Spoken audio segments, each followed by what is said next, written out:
Hi everyone! Hello, it is I, your warrior of hope. Melinda Esperanza. How's it going? I didn't realize I could hear myself. Alright, we're so back. Hi everyone! I hope you were doing well today. Welcome! I'm excited. I literally did this as a panel like a week ago, almost. Or a few days ago, rather. Time is but a blur. Hi everybody! Welcome in Mike. Welcome in Frogsman. Welcome in Rabbit. Welcome in Me Machine. Welcome in Batsy. Welcome in Diddle. Welcome in Cadzola. Welcome in Dragon with the Beard. Hello gamers. How are we doing today? Hope you were doing well today. I have my water. But I put a different song in as a choice.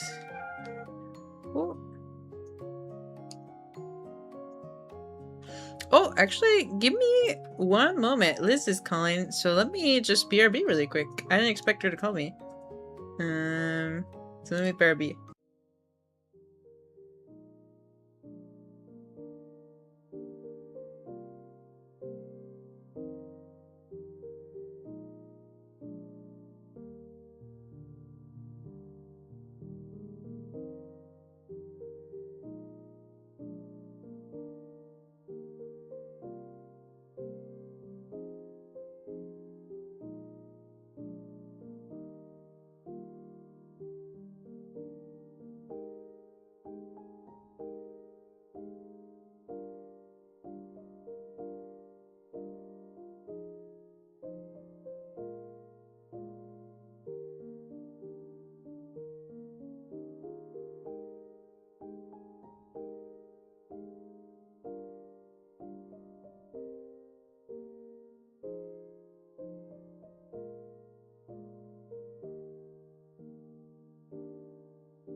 Alright, we're back. I almost feel like I psyched you out or something, like, hi guys, and then I disappear. It was all but a modern illusion.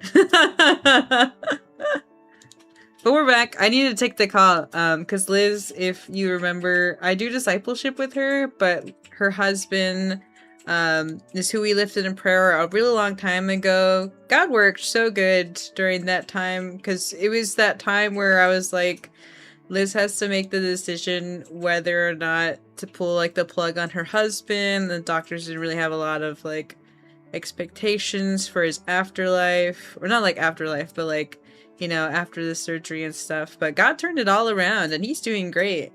And doing a lot better and recovering a lot faster for us, for someone having a really bad stroke and stuff. So I was just seeing, like, but it's okay. All is good. We were just making our time for discipleship for Sunday. So we're all good. Everything good. Why did you do this? You guys were just sitting at a fire, you know, we just entered a cutscene. That happened a lot sooner than I thought.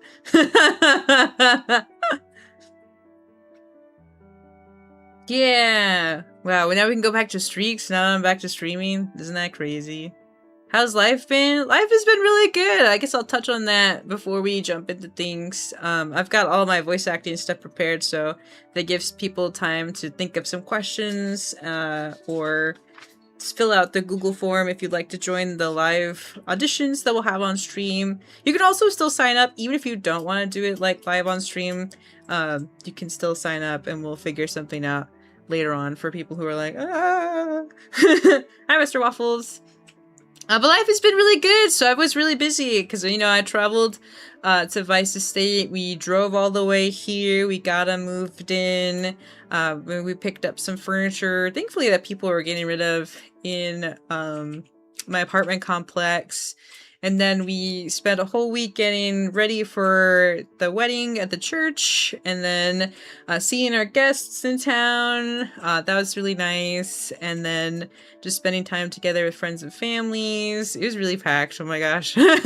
Setting up the church and the venue, all the things. And then we had the church wedding. So that was really nice. And then we went and traveled to a different city for, like, kind of like little honeymoon kind of thing. We just basically went to an anime convention, and then I presented some panels, so that's how we ended up going over there. It was a little bit of a drive, but that's okay. We woke up early, and then we traveled, then I did my panels, and this was one of the things. I did the voice acting panel, and people really liked it and really enjoyed it and learned a lot from it.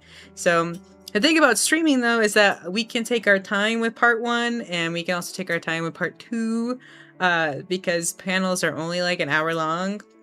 So we didn't get to have as much practice as I liked, but we did get people to practice reading aloud and stuff like that. So that was really fun. That was really great. So it's a lot of things. We still currently moving stuff around in the apartment to make sure we both fit. Not like it's like super packed or anything, but some people have been really kind to gift us stuff on our wedding registry. So we're just figuring out where to put the kitchen stuff. Classic, there's never enough never enough space in the kitchen. Why is my living room so big? I'm literally not the size of a dragon. Give me more kitchen space. When you accidentally continue the story early. Yeah, exactly. Glad he's doing better. Me too. The Lord was so good at turning all those things around. Truly. Getting to finishing a makeshift vocal booth for voice acting. Let's go, Diddle. That's so exciting. Woo! Also, hi, Flash. Welcome in. We're doing well today. Yeah, we're auditioning on stream. I mean, you're not auditioning for anything in particular, but it's the mock trial of really getting you through, like, the nerves and and helping you build your confidence, really. Also, let me know if the BGM's too distracting or too high or something, but we're still good. I just want to make sure.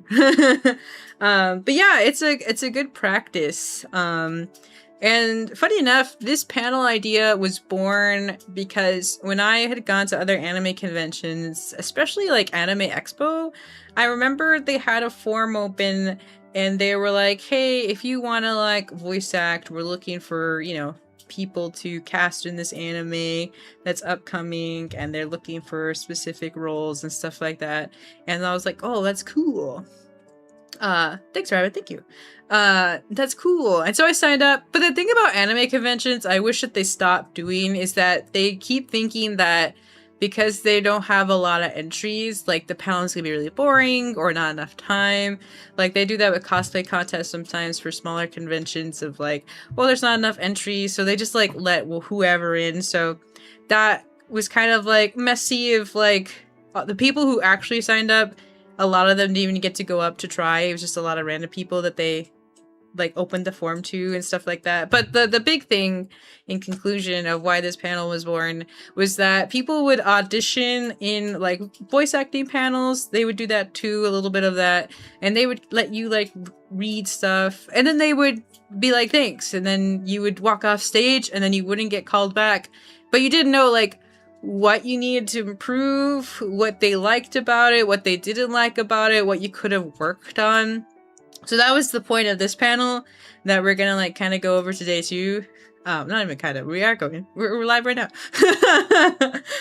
To figure out how to put more acting in your voice. And I also wanted to emphasize that too in this stream too of like a lot of thing about voice acting can be misconstrued of like, oh, well, I've got a cool voice, therefore I can be really good at voice acting. But that, I mean, you could have a cool voice, but if you don't know how to like put other emotions or fluctuate, you know, change the intonations, inflections, stuff like that, your voice, even if it sounds cool, will probably just be typecast or not go very far. And then your options of opportunities could be limited as well. So it's really good to like practice reading and saying things aloud and really understanding how to act with your voice, you know?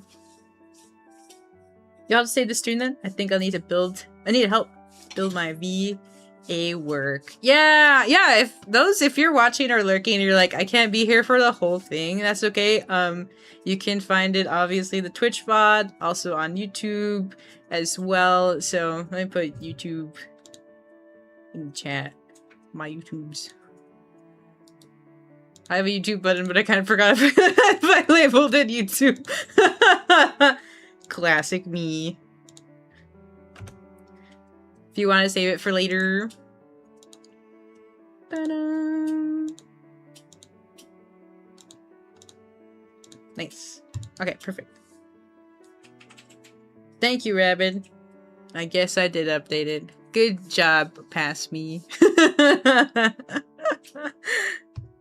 Alright, and to jump into it, feel free to like ask questions. Don't worry, I will pause and stuff like that. Since we're not on a timer, we can take our time really for understanding and getting things like worked on.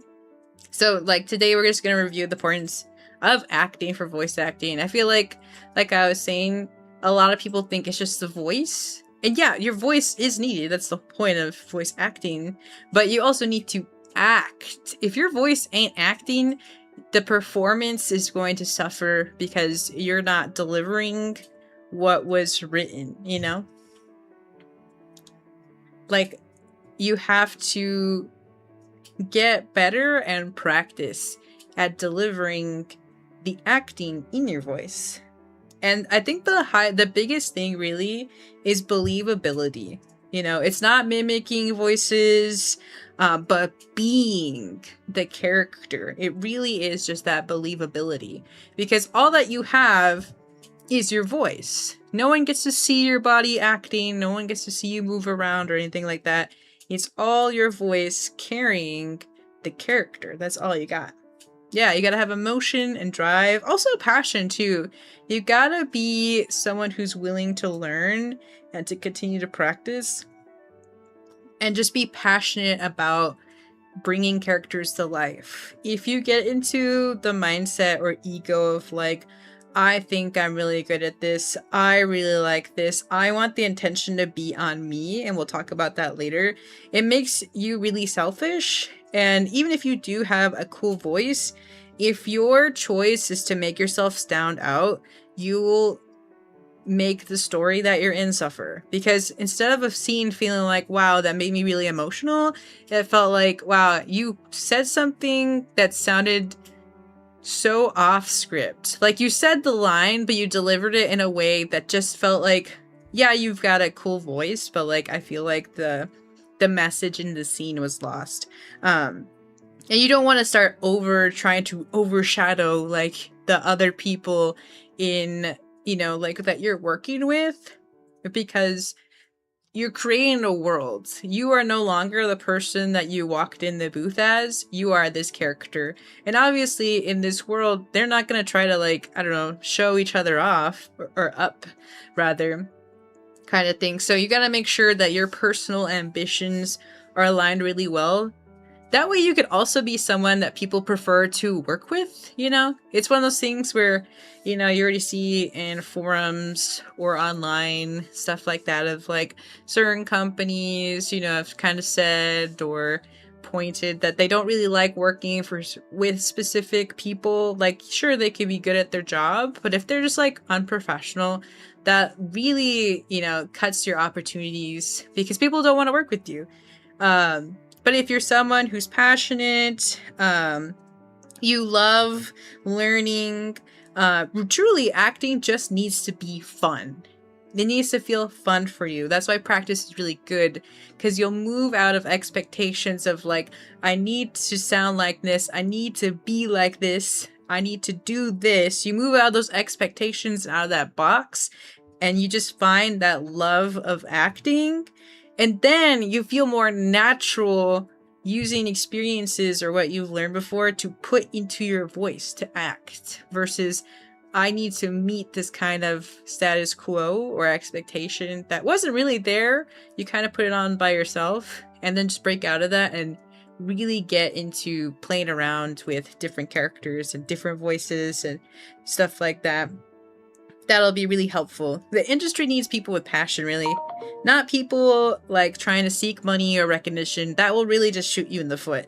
You might get a cool role, but if people find you're really unprofessional and you're egotistical, then they're like, kind of thing. I says hi. Hi! I also say hi. Hi from not the ether. So yeah, I think a big thing, believability. And that's the thing about acting. Acting, when you think about it, actors also try to give you believability. That's the whole thing. You believe that they're the characters. You believe they're that person. And because you believe, when the story and movie that you're watching, when things happen, when drama happens, when tragedy happens, it just affects you because you believe it. You cheer on people during a movie. When the underdog wins, you're just like, yeah, you know? The believability is so crucial in acting. That's why the believability needs to also carry in your voice. Because if there's a moment of tragedy, but you don't actually sound sad, the immersion is broken because people can now tell, like, wow, you don't really sound sad. And this moment felt really sad. Very tragic. So if the believability is gone, the immersion is broken for the viewer, and then they get put out of the story, and that could be really jarring, especially when tensions were building and, you know, a climax was going to happen, stuff like that. What kind of voice acting have I done? There's 2 projects I can't say because of NDA, stuff like that, that are in the background, but pretty cool. You probably won't see them for a long time. Obviously, I do my own voice acting in The Calling because I play myself. I'm trying to think what else. I've voiced in a few of friends' projects, and then I've just kind of done like other kind of voice acting, not really on the streaming platform or anything like that. Nothing professional yet, but I've done a lot of acting. Through college, through middle school, or not middle school, high school, maybe some in middle school, high school.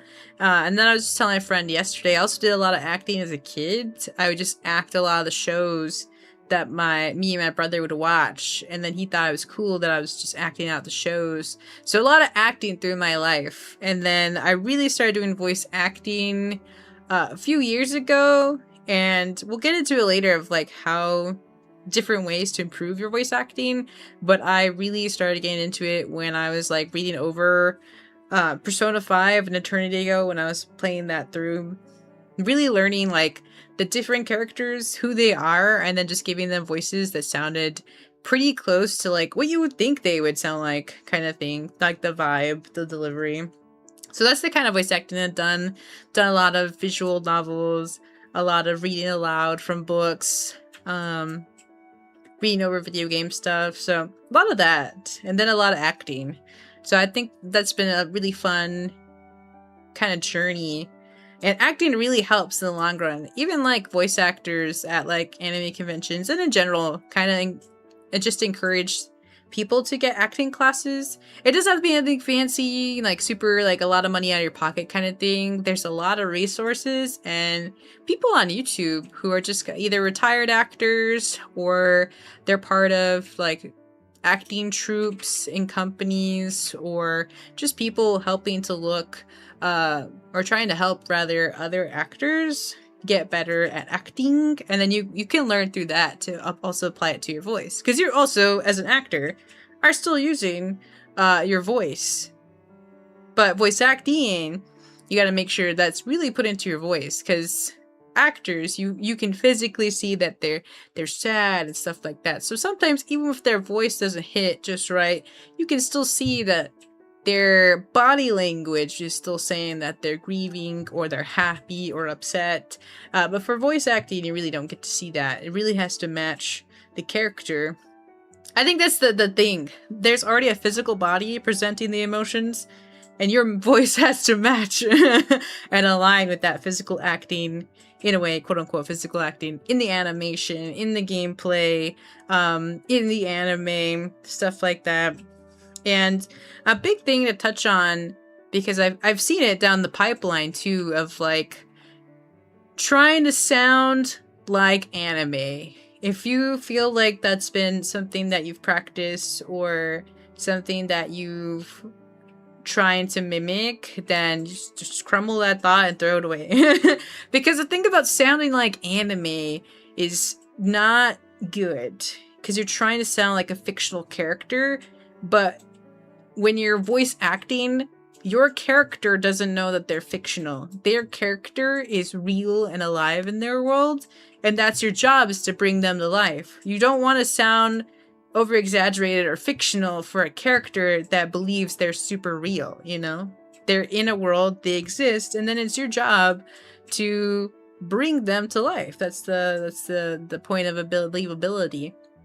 But if you kind of like try to like sound too anime, then you just destroy the real person in the show or in the anime or whatever you're watching, kind of thing, because you're trying to be a fake person while trying to voice a real person, well, quote unquote real person, kind of thing. And you over exaggerating things could be harmful too to your own like reading and stuff. You don't want to like sound cartoony and stuff. Even though you're voice acting for a cartoon, doesn't mean like you have to sound like a cartoon. Kind of thing, you know? They're not aware that they're cartoons or anime characters. Sure, some things do sound exaggerated in an anime, but you also have to remember there's like cultural differences in the way that people express things that are different. So you don't want to just mimic either. You want to be your own version of this character. Hi, Listar. Hi, Emerald. Welcome. I hope you're doing well today. Going over voice acting. Also, hi, Ice. Thank you for lovely lurk. It's one of those things, too, where there's a variation of voice acting as well, you know? There is voice acting in commercials, narration, you know, documentaries like Morgan Freeman voiceovering like the penguins and stuff. You got people who read out commercial labels, stuff like that. Obviously animation, video games, small indie projects. There's a variety of ways you could be using your voice and be using voice acting. Doesn't even have to be for something big. I feel like even for streamers, just like everyone wants to get big quick, but it's always really good to start out small I mean, that's realistic, really. And also being professional, like I was saying earlier, makes you someone that people like to work with. So like, let's say you join a small indie project and you're professional, you're on time, you ask for feedback, all the things. People really liked working with you. You never know when that small indie creator might come across someone who really loved their work. They were like, your story was incredible. Your own original work, even though it was a small project, was great. I mean, like, for example, Doki Doki Literature Club blew up. It was like a small, tiny visual novel built between like two people. I think it was two people, Dan and somebody else. And then it just blew up. It doesn't have any voice acting, but imagine if they did create like some voice acting and you got to be in a small project and then it blows up. Or it's starting to blow up and people reach out to this indie gamer and then they could say like, wow, I really liked the voice actor or voice actress for said character. Can you give me their information or could you connect me to them? That's how networking works in a professional space. That's why professionalism is really good, because if you sucked and were really rude, late on your line, stuff like that, even if you sounded good in the game or project, people who work as a team or higher ups, even if they were interested in you, I feel like the person who worked with you would have to be honest of like, yeah, they did a really great job, but they were late on their lines. They were disrespectful to other, voice actors and actresses, and they probably would not recommend you. And then you shot yourself in the foot. Death Dragon, welcome to the land of hope. Welcome, welcome. I hope you enjoy your stay. Welcome to Voice Acting 101. Hey, Chop Chop, what's up, Doc? I feel like that's also a good way of like not imitation, like making up voices or making imitations of voices. That's cool, but you also have to practice your own voices. A lot of people are really good at, like, for example, I'm really good at making a Sonic voice and saying stuff in Sonic. But like, not every edition is gonna make me sound like Sonic, You gotta practice with your own voice and see what you can do in different variations. Yeah, I'd love to learn to do VA more. I only have like one female voice I can do for dubbing. Yeah, it's kind of interesting because I only have like one male generic protag voice, but I have a variety, of course, of like other women type voices, other archetypes for women. And I try voice acting for my personal projects. Yes, that is a big one, Diddle. If you make your own art, your own comics, voice over your own stuff. You already have the material, you already have the lines. And if there's other characters, you can kind of ask other friends, be like, hey, do you want to like voice act in it? And they'd be like, yeah, I'd be like, cool. And then it's all a little project, it's fun and exciting. I think a good example, especially for those in our Discord, Lieutenant, part of our Cariños, he had a project that he needed for school. And then me, Glad, Kronos, we got to help voice his characters and we got to bring his project to life. And it was an important project. I mean, one, it was an important project because it was like his final for school, but two, it was also about like mental health and suicide awareness. And there was still a message of hope at the end of it. So it was really personal, but good project. And we got to just collaborate together. So that was pretty cool. I think we still I think I might have archived it in the Discord because it's been like a year or more. He was like, we don't have to have that up anymore. But that's the thing, you already have a personal project and then you can ask other people and then there you go. You read, other people read, you collaborate together. It's pretty cool. I saw a funny post about how Deadlock opted for theater kids for VAs. People love them more than a lot of professional VAs. Oh, I saw that same post. Oh my goodness. I was like, but that's true. Theater kids would have more acting than professional VAs. And not saying that professional VAs are not good at their jobs. Obviously, they become professionals. But you also gotta be careful how you get yourself to a level of professional voice acting. You know, do you actually do really good at your job, or you just flex and only lean on like, wow, I sound really cool, and that's it, you know? Or I actually do my job really well, and every character I've ever done, I brought them really good to life. That's why theater kids are like, you know, the preferred. They're really good at bringing whoever they've been assigned to life. That's their whole job.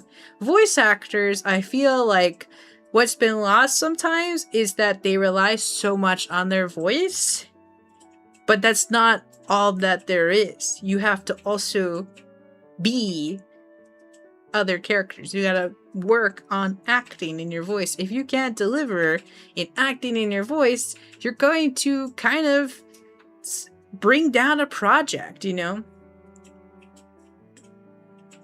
Alright, Creamsicle, welcome in. Hope we're doing well today. The Doorman's voice lines are iconic. I haven't heard their voice lines, but they all look like really cool characters that it felt probably really important for the developers of like, we have a vision and we need the characters to have this believability. And see, the more your character has more believability, the more that you can like characters. I think a good example is if there's no believability, then you don't feel a connection between characters. And I think a good example that I used during my panel is Persona 5. I played through Persona 5, and I remember at the end, I kid you not, I spent an hour saying aloud for every Persona member in the Phantom Thief troupe that was locked up. That's the whole thing at the end where your friends start doubting themselves and they don't think they're good enough and the world's going to end. And it's only you, obviously, because you're the protag. And I spent like an hour, you know, talking to every character, being like, you know what, Yusuke, you had a really incredible talent. And despite being this, blah, blah, blah, blah, blah, and Makoto, blah, blah, blah, blah, blah. I didn't have to, I didn't have to do that. But there is a beauty when you can create believability that you get attached to characters. You feel like, wow, these were truly the friends that I made along the way. That when you finish a game, you feel so moved to cry of like, wow, I never get to see my friends again. This is it. This is the end of my playthrough. This is the end of the game. What a good game it was. That's the beauty of making sure you have good voice actors, but also the beauty of believability. Because through the game, there's never a moment where you like, I don't know, got like detached or like, wow, that was a weird delivery, or something like that. They just felt so real and so true to themselves that they just felt like real people, even though they were fictional people. And that's what voice acting is, the goal. You're a fictional person, for the most part, unless you're like based on a true story kind of thing. But for the most part, you know, you're a fictional person and your task is to bring them to life. That way your audience members feel like, wow, this is a real person. Obviously your audience knows like, this is a game, this is a movie, this is a thing, or an anime. But it's just like, wow, the believability creates such like a relatability, creates connection, creates just like, wow, you two kind of moment. You know, it's really beautiful. That's why it's all about acting, not just your voice. My aunt does some VAing. Oh, it says my VAing's good? I thought you were going to say your aunt was a VA. Like, what? But that's good. See, I like, you know, you gotta be able to also practice and be comfortable. If you have homies or family members that you're like, can I just read things for you? And they'd be like, yeah. Then you get some good feedback from people you trust. Sometimes you don't want to just go full random because some people can be kind of jerks in a way of like, that's why it's good to keep asking multiple people, different people you trust, because some people might hear you and be like, wow, you sounded really good, but they're not going to tell you, they're going to critique you because they're envious of how good you sound. You gotta watch out for those people. There are people who are cutthroat of like, wow, you sound good, I need to knock you down so you don't get ahead of me or something like that. You gotta watch out for those people. In every kind of platform, every kind of industry, there's always people that don't like that you sound better or do better than them. So they might give you false critiques. So just keep in mind of like asking different people, getting a variety of different feedbacks. And then something I've also told the panel that I think is really important is that if people give you feedback and critique, remember that this is just information to help you to get better. That's something like when I used to work as like a supervisor and I had a team of multiple people. When we would have like evaluations or like stuff like that or like feedback, I would always tell people like I want you to know that feedback and critiques have such a negative stigma on them.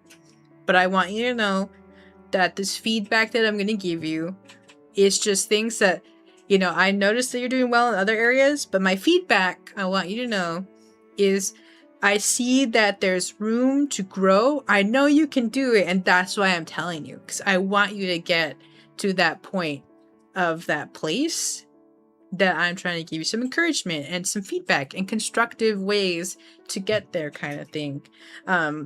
It's very easy for us to shut down when someone gives us critique, but it's important to approach it with curiosity and not shut down.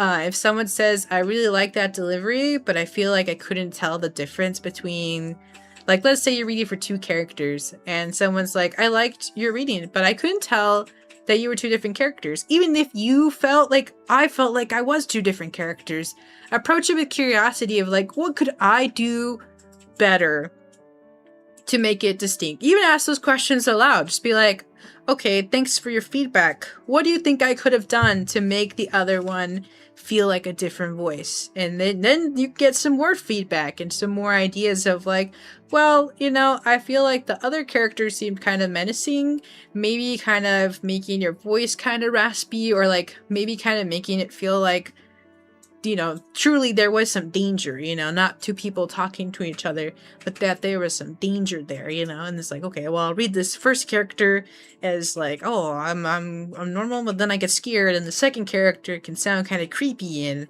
like a bad guy, you know. So be open to critique and feedback, because that will really help you grow. If you shut down on those kind of things, it's really easy to, but just remember, any feedback is good. That way you can kind of get more ideas of where you need to work on. Because if you don't know what you need to work on, you're gonna just end up becoming stagnant, you know? And then your voice acting isn't gonna grow. Kind of thing. Hi, Karma! Welcome in. I hope we're doing well today. And hi, Caprion! Thank you for lovely lurk. I appreciate. Yeah, I love to learn to do VA more. I only have like 1 female voice I could do. Oh wait, I already read that. Oops. I could do marker from BFDI. What is BFDI? I'm very bad at acronyms. Should try to improve my Joker voice then. Oh my gosh, I never knew Mark Hamill did the Joker. That's the power of voice acting. There's people that have done just acting and you're like, what? No way. No way. You're the Joker? My Luke Skywalker is also Joker from Batman. I love seeing the clips where he just does his like Joker voice full send and everyone's just like, wow, that's so cool. Oh, I didn't mean for Damian. I said those messages separately. By Damian, I was pointing out on a type of VA. Oh yeah. Okay, that's fair. If I ever did voiceover of a Thai animation but in English, I'll post it in the Discord later. Oh, that's cool. That's also a good point. If you get like permissions or are able to also do English over other countries' languages. I mean, that's the whole thing in movie industry and game industry. You have the variations of different voices in different languages. That's my favorite character type to act. I like doing almost like, well, obviously one like really strong type characters, like courageous characters. I also like the almost like a femme fatale kind of characters too, because I usually am like a heroine type, but it's fun to start playing characters out of kind of like your personality or out of your comfort zone.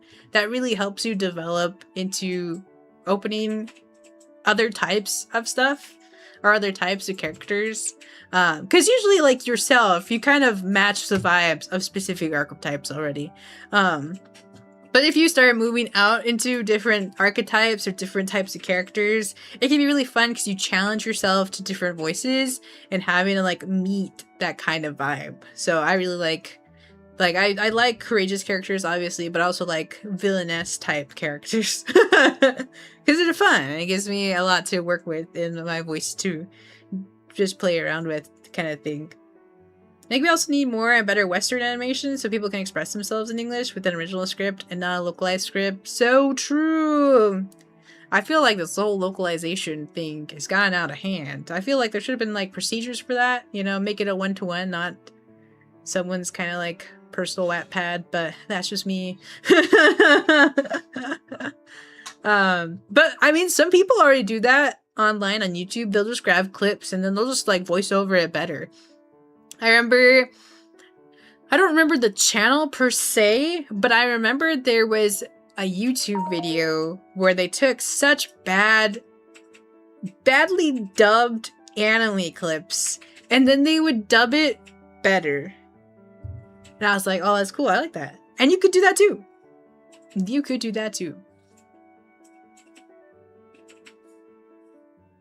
I'm so dangerous. Grr. Yeah, exactly. You gotta make your sound so menacing. Breathing break? So true. Let's all take a little breather. I like to do in for 4, out for 4. I'll mute so I can also drink some water. Well, not when I'm also breathing, but like, I'll drink some water and breathe.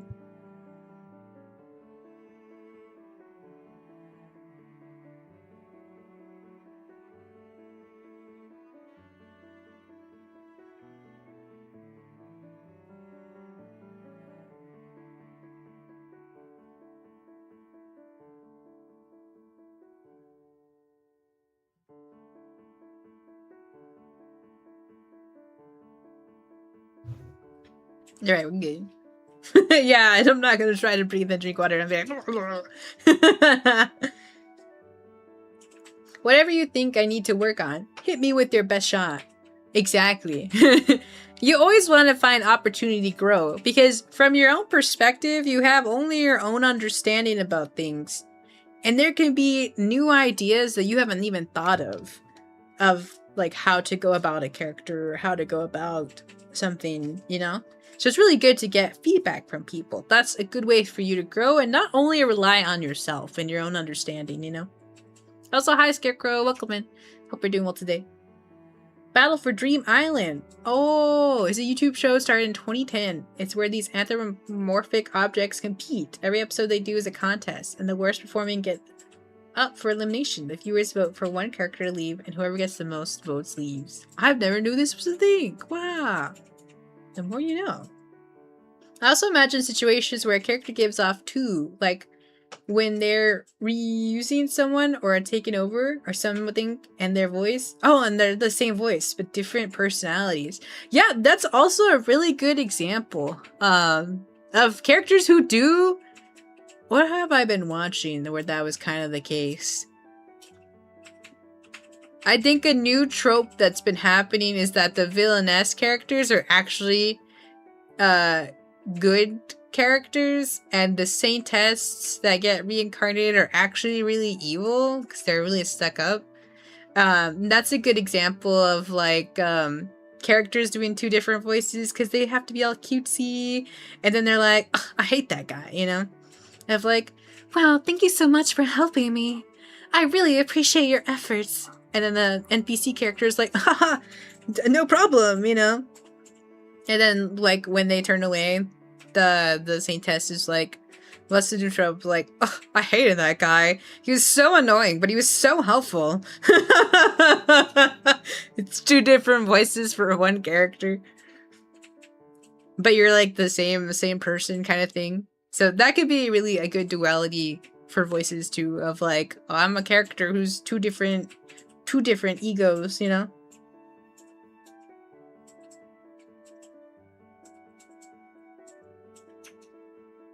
The show has OMGs and stuff in the chord later. Also post me voicing over the Thai animation. Sounds good. That's exciting. Let's see. I'm trying to see what else. I have a lot of notes. I'm seeing what should we go into next. We talked about it's not about how cool you sound.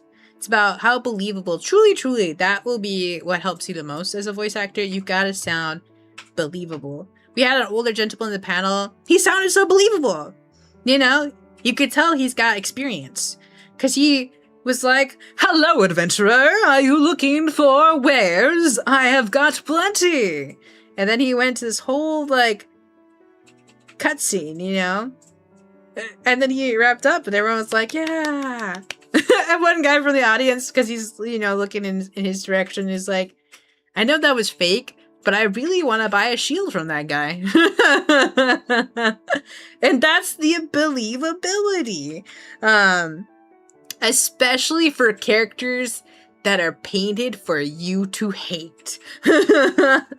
You really gotta be a character that people are like, "Man, he gets under my skin. I hate this guy." That's the importance of believability. If there's a villain and you don't even hate them, like, there's no, like, anticipation for the hero to defeat them or stuff like that, you know? It's just like, nah. It's just a guy, you know? That's the importance of believability in a story, really, really.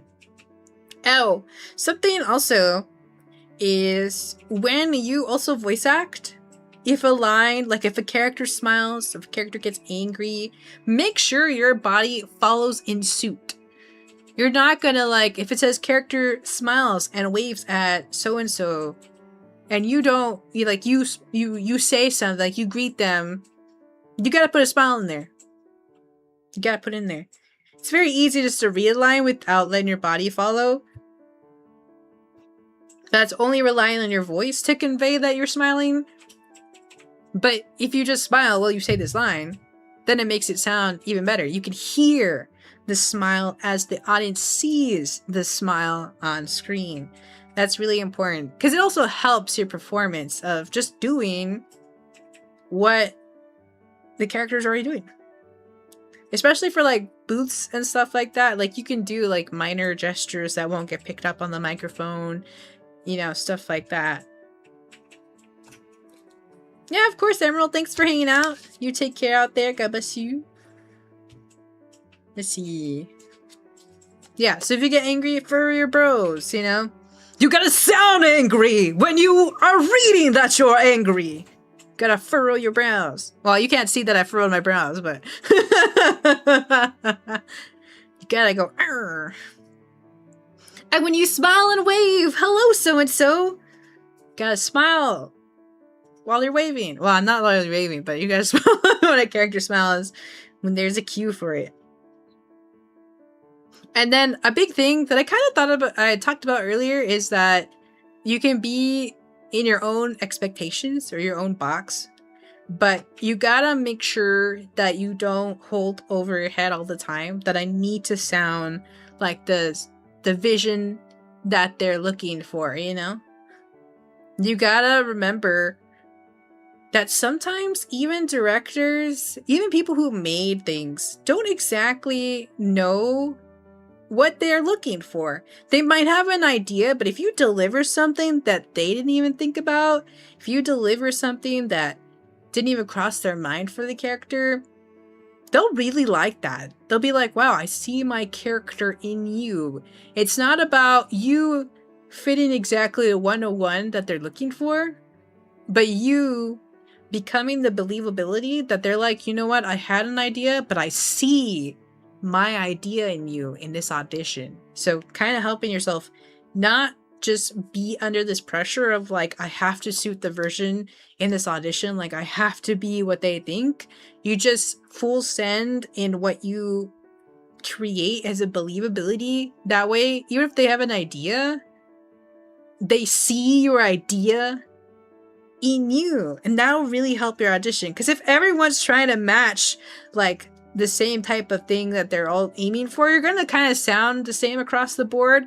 But if you make sure to, like, put your own experience in, or your own kind of, like, you know what, I'm gonna go in this direction about it, I can see it, especially for characters that don't have a lot of information about them, or you don't get a lot about them in auditions or in like samples, just kind of being like, okay, I understand this is the information I got, even though it's not too much, I'm just gonna deliver it like this. And sometimes when you deliver it, they'll be like, that's it, we found it, you know. Hi Jennifer, welcome, man. I hope you're doing well today.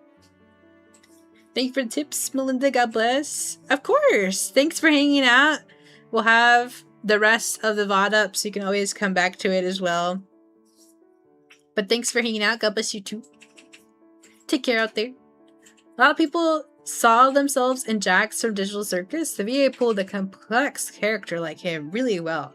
Yeah, that's a good example. I've never watched the Digital Circus, but if a lot of people related to a character, then that means the voice actor did a really good job of bringing that believability on screen.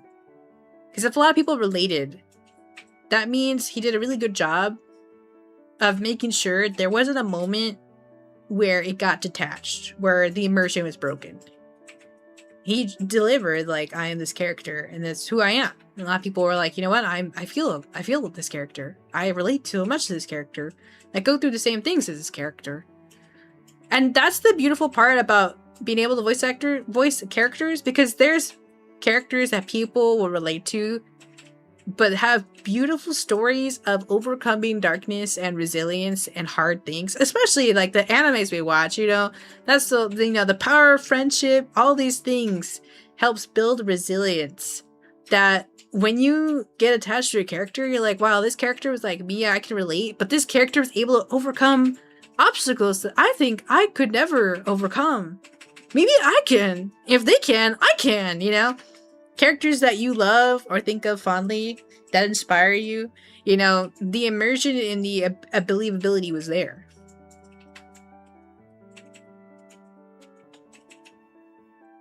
Thanks so much, Jiddle. Thanks for hanging out. God bless you too. You take care out there. Yeah, I'll post the video also on YouTube, or on YouTube, on the Discord too.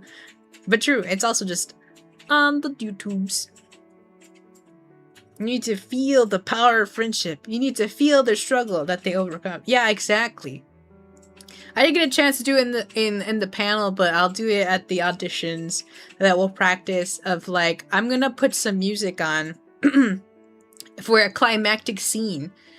And it's going to be one of those things where I'm going to have people who are interested, or, you know, participants, read the voice lines for the music. Because that will help you envision the buildup of the importance of your voice lines, you know? The importance of why the scene is important. We're going to go into ad break. No! We'll be back in probably like a few minutes. So just hang tight for those who are getting sent into the void. Everyone who subbed will hang out. We'll do some voice acting of things. Well, I guess for those who are still here, I'll just practice reading the line, or like having that build up, and then everyone else will just continue. People who are watching the VOD doesn't have to worry about that. Well, actually, now that I say that, there's still YouTube ads. YouTube. Anyways, so I feel like an importance to like these like scenes are like you kind of know, especially for us who watch anime, and it's just really anything of the scenes where like heroes are down and out and it all seems like it's all over. And then all of a sudden, there is hope. And the protagonist challenges the antagonist worldviews and brings it to a new perspective, and they get back up and they have something, you know, that they really want to work for, even die for, stuff like that. And then, you know, truly the power of friendship. Where like, you know, they could be, I'm trying to think, because I don't have anything written yet. I have another script somewhere, but I don't have it here because we're not in the part 2 of, you know, reading stuff aloud. But I think like a really important part is like you know, the character can start off really shaky, of like blah blah blah blah, and then it gets to the part of like, that's enough. You've done. I'm trying to think. I'm trying to also make up make up lines as I voice act at the same time. Like, that's enough. You've already done so much harm, and hold on. It's hard to make up your own lines when you're trying to voice act. I'll try to make a scene. When you're just doing random improv, which I'll get into later as good practice, it actually becomes a lot helpful to do like acting with your voice because it's different scenarios. Trying to think.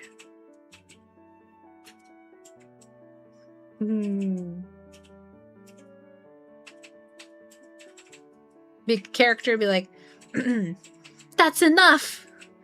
You've already taken so much, but I won't let you take anything more for my friends and for my family. And then like, ah! That kind of build up. I'll have some lines next time. That's the kind of build up where tensions are high. You might start off with like really shaky voice, and then you just crescendo, honestly, into like the power of friendship or whatever, honestly, that you're fighting for, what a fighter fights for, depending what your character's motifs are as well. Maybe you have no friends, and the whole thing is that you're like, I'm gonna overpower this enemy so that one day I could have some friends in the future. Blah, blah, blah, blah. Also, welcome back, everyone. From ads. We're just kind of talking about the crescendo of voices. Power of friendship. Let's see.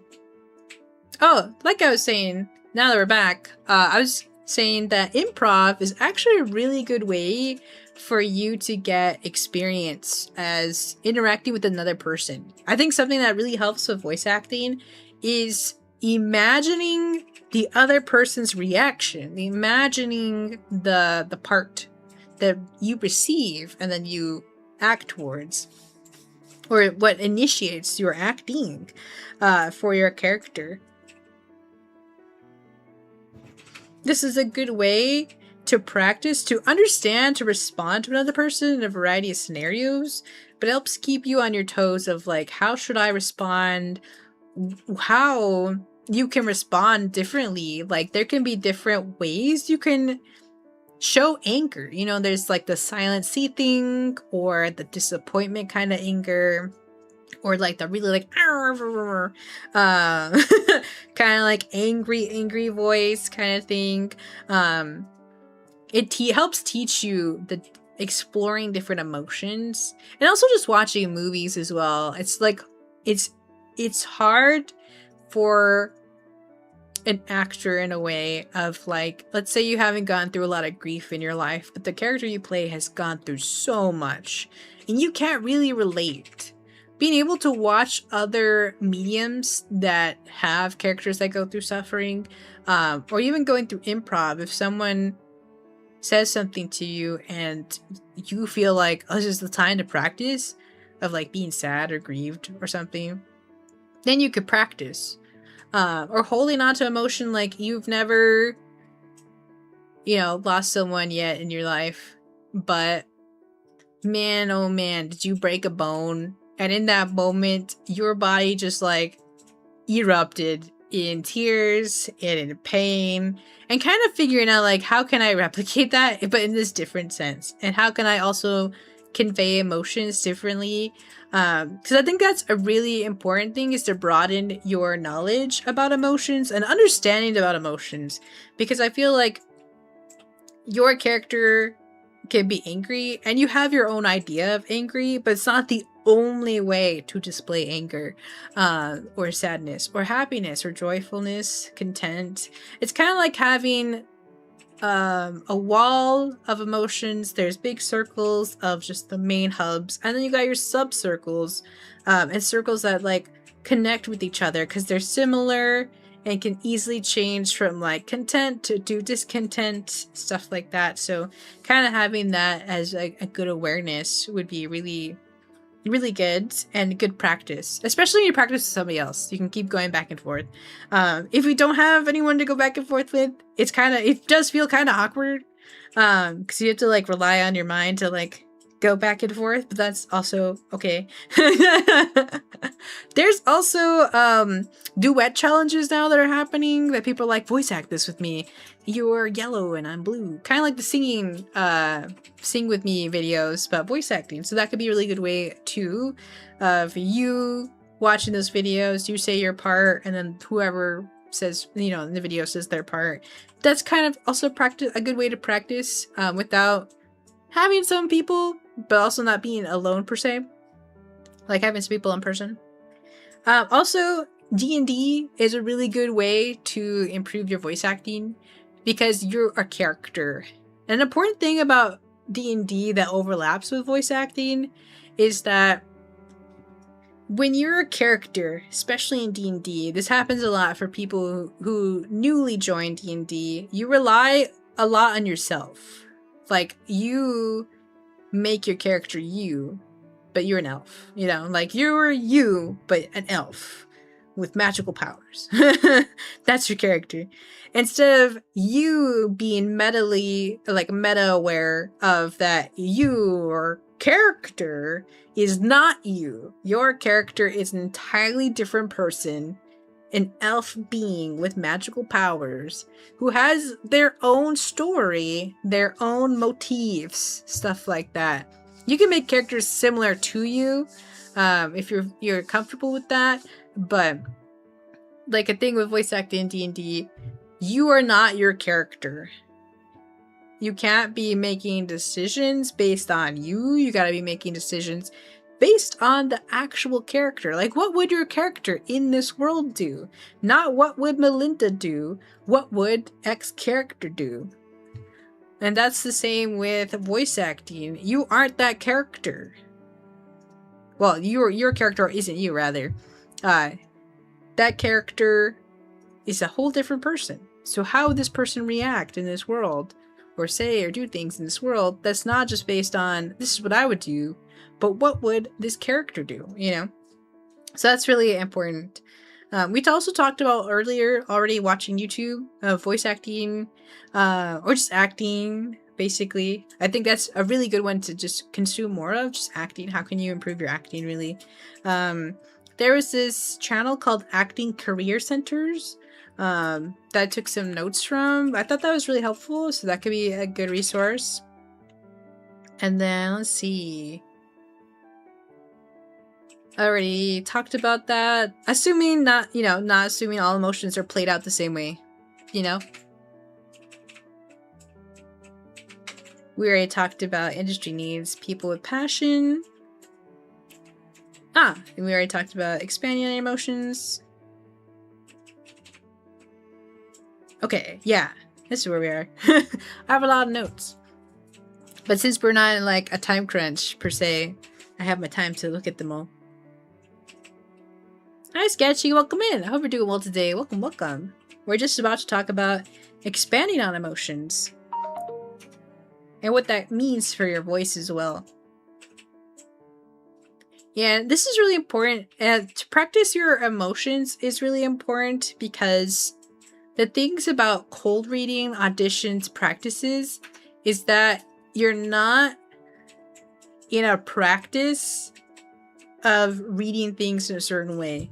Maybe in your mind, you're like, yeah, I sound really cool, I sound really good. But you're not verbally practicing that. So when you actually read something, your voice sounds kind of flat. It kind of sounds like you're adding emphasis or, you know, a cadence. But it's kind of flat. You're just reading it. The thing about voice acting is that you're not just reading it. You are it. You are the voice. You are this person. You're not just reading it.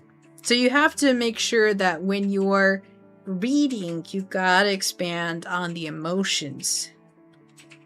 It needs to be believable, and it needs to be an emotive, realistic feeling when you read anything. Even if it's not like you miss don't want to say you missed the mark, but it's like one of those things where you read something and it's not the vibe they're looking for, but at least when you read the cold read, you were able to be expressive, be emotive. You sounded like you had emotions versus just kind of reading it. When you're reading it, you're just kind of reading it. That's it. It just kind of falls flat. But when you're voice acting it, it sounds alive. It sounds emotive. It sounds real. Instead of just like, sure, your voice sounds like edgy, but what happens when the character has redemption? I was reading my notes of how some people read stuff. Like a dojo who's horrible, they're meek in repentance.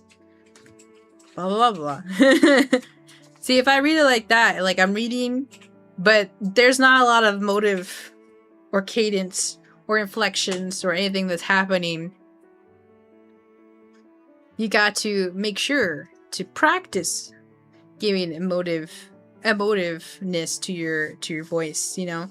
And this is important because the example that I wrote down is that there can be like an Ojo, you know, princess type girl. She must be so rude and stubborn to this, and she's like in let's say in this series she's just a complete jerk to this one character, and this one character is like, you know what, I forgive you, you know, I'm not gonna hold this against you and stuff like that. Or maybe something changes in the story where she's really mean to her at first, like a few times, and then she becomes friends with the peasant girl or something, and then she realizes, you know what, I was actually really horrible to her the first few times that we met, and I never apologized. You know, being able to be emotive in your voice will help you.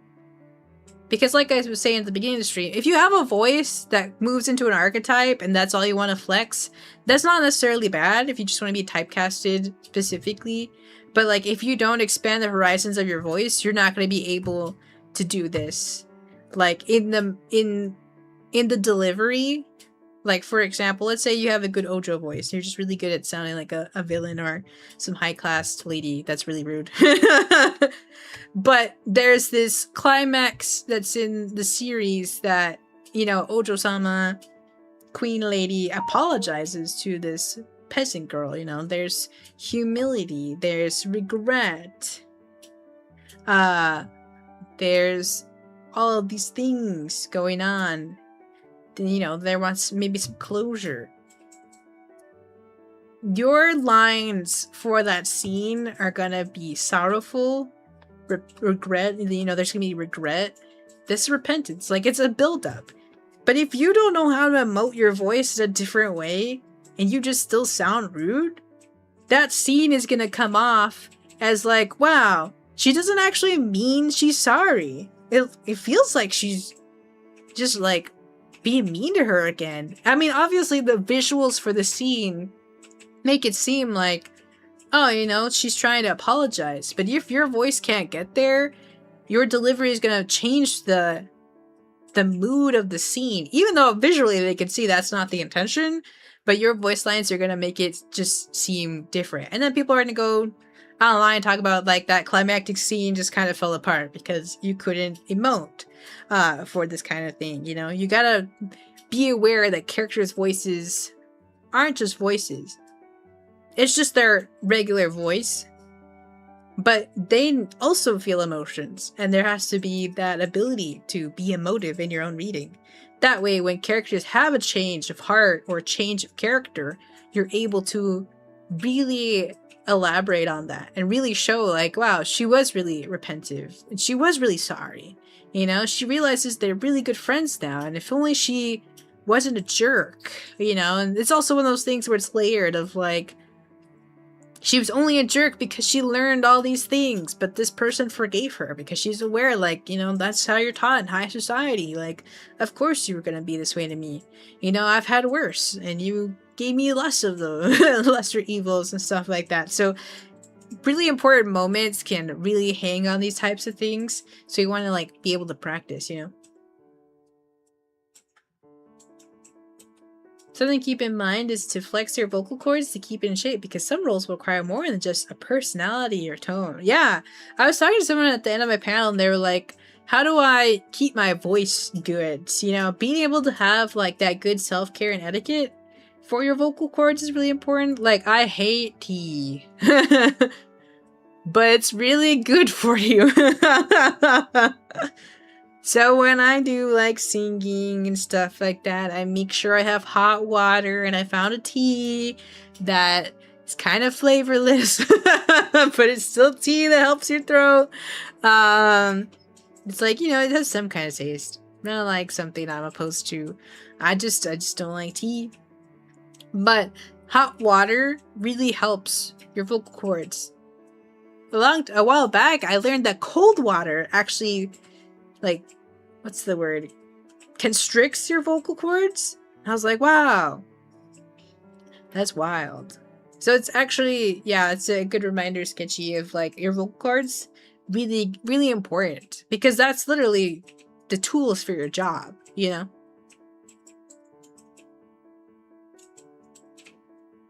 Your brain will have to adjust to the voice so you're not struggling to get into the character all the time. It's also really interesting because I was telling the panel, like, it's really weird to describe, but sometimes you can get into a very particular muscle memory to repeat a voice. Like, I already know how to do, like, I know how to do my Sonic voice just on command without trying to think about it. It's really interesting. Like, I can feel inside, like, where it comes from, kind of thing. It's so strange. But that's how it goes. Hi, Shinigami. Welcome in. Hope you're doing well today. What about voice acting? I'm not voice acting anything per se right now. I'm just teaching about acting, the strong acting fundamentals to keep in mind if people do want to do voice acting. I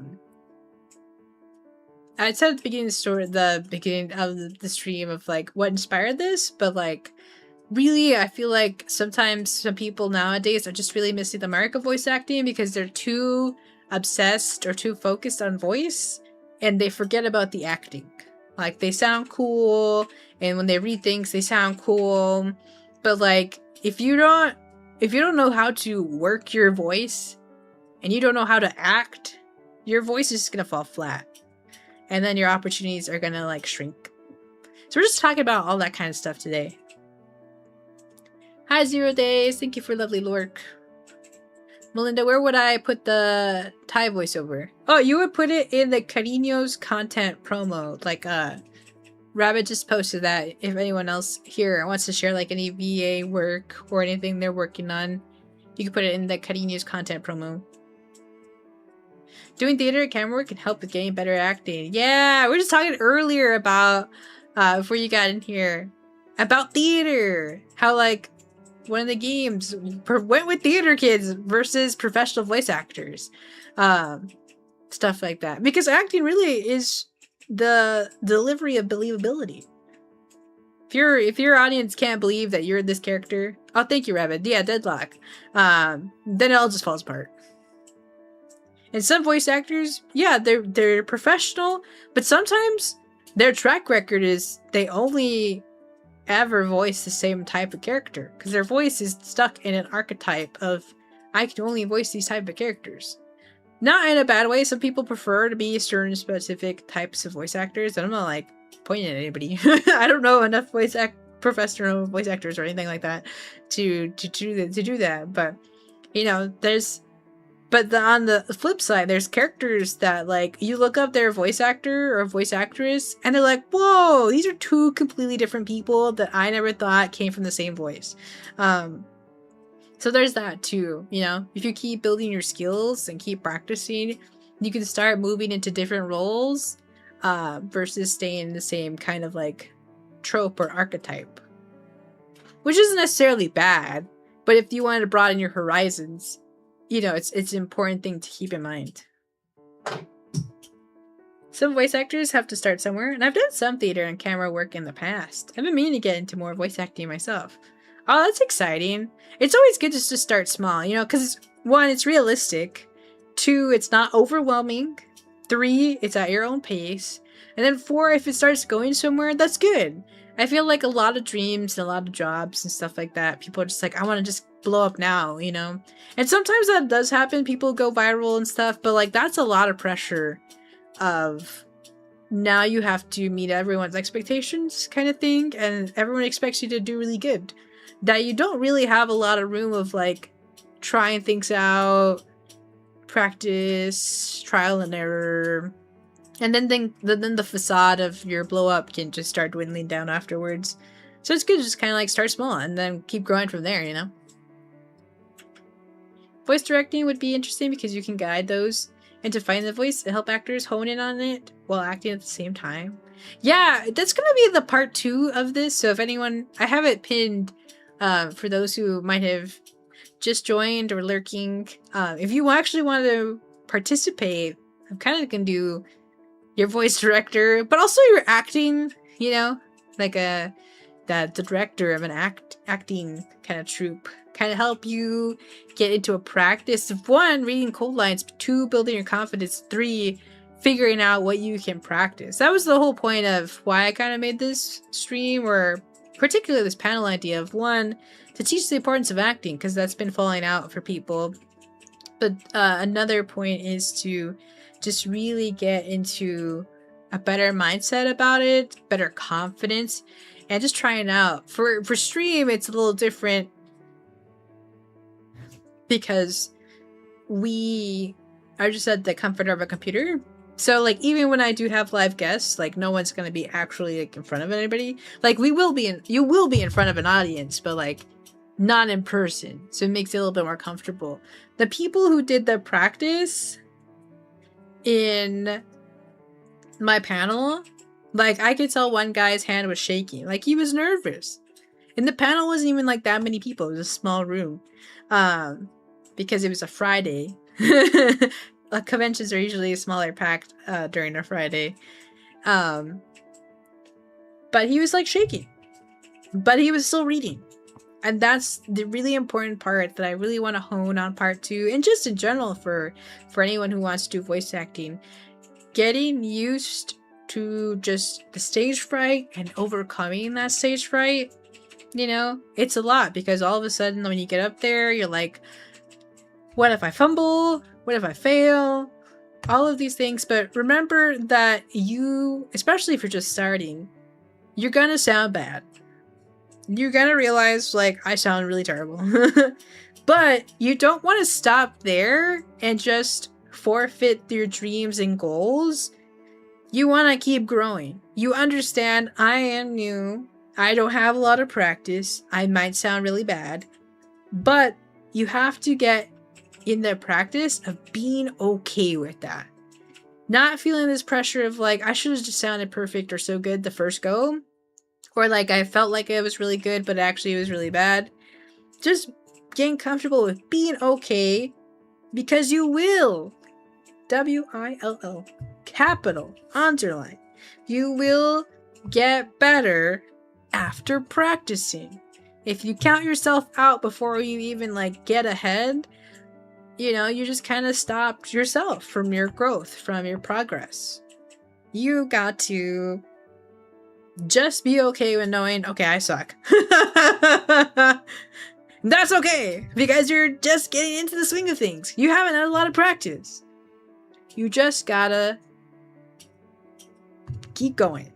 Gotta keep going. Gotta keep practicing. Find new ways to practice. Find other people to practice with. Stuff like that. So easy to give up. But it's gonna be okay. You just keep building on practice, and slowly but surely, you know, for me, like when I started doing voice acting stuff, and especially when I did theater, I was an introvert who loved extroverted activities. So, you know, it was kind of nerve-wracking sometimes. But, you know, and stage fright and all of these things mixed into a bowl. But as I did more practice, and since I didn't have like anything like, I don't know, over my head or like some kind of strict expectations, you know, I was just in school and college doing stuff at home. Like there was that just free space of like, I'm just gonna act and I'm just gonna practice and I'm just gonna do this. I didn't like improv because I really always have to put me on my feet, but it's good. It's good practice because it helps you think on your feet of like, how do I respond in this situation? And the situations change, so there's so many different ways you can respond as a character. How many different ways you can change your voice? How many different ways that you can just, you know, make the scene the scene. I didn't like it because I was like, man, I gotta think fast.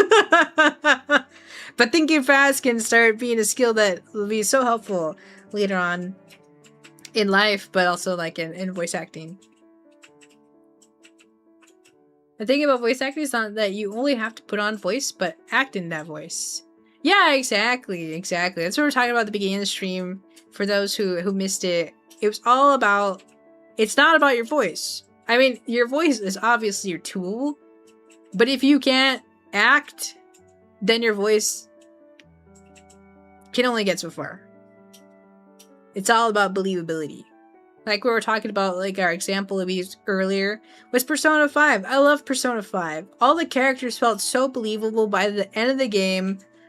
I like cried. I was like, wow, I don't get to see my friends again. Truly the friends we made along the way.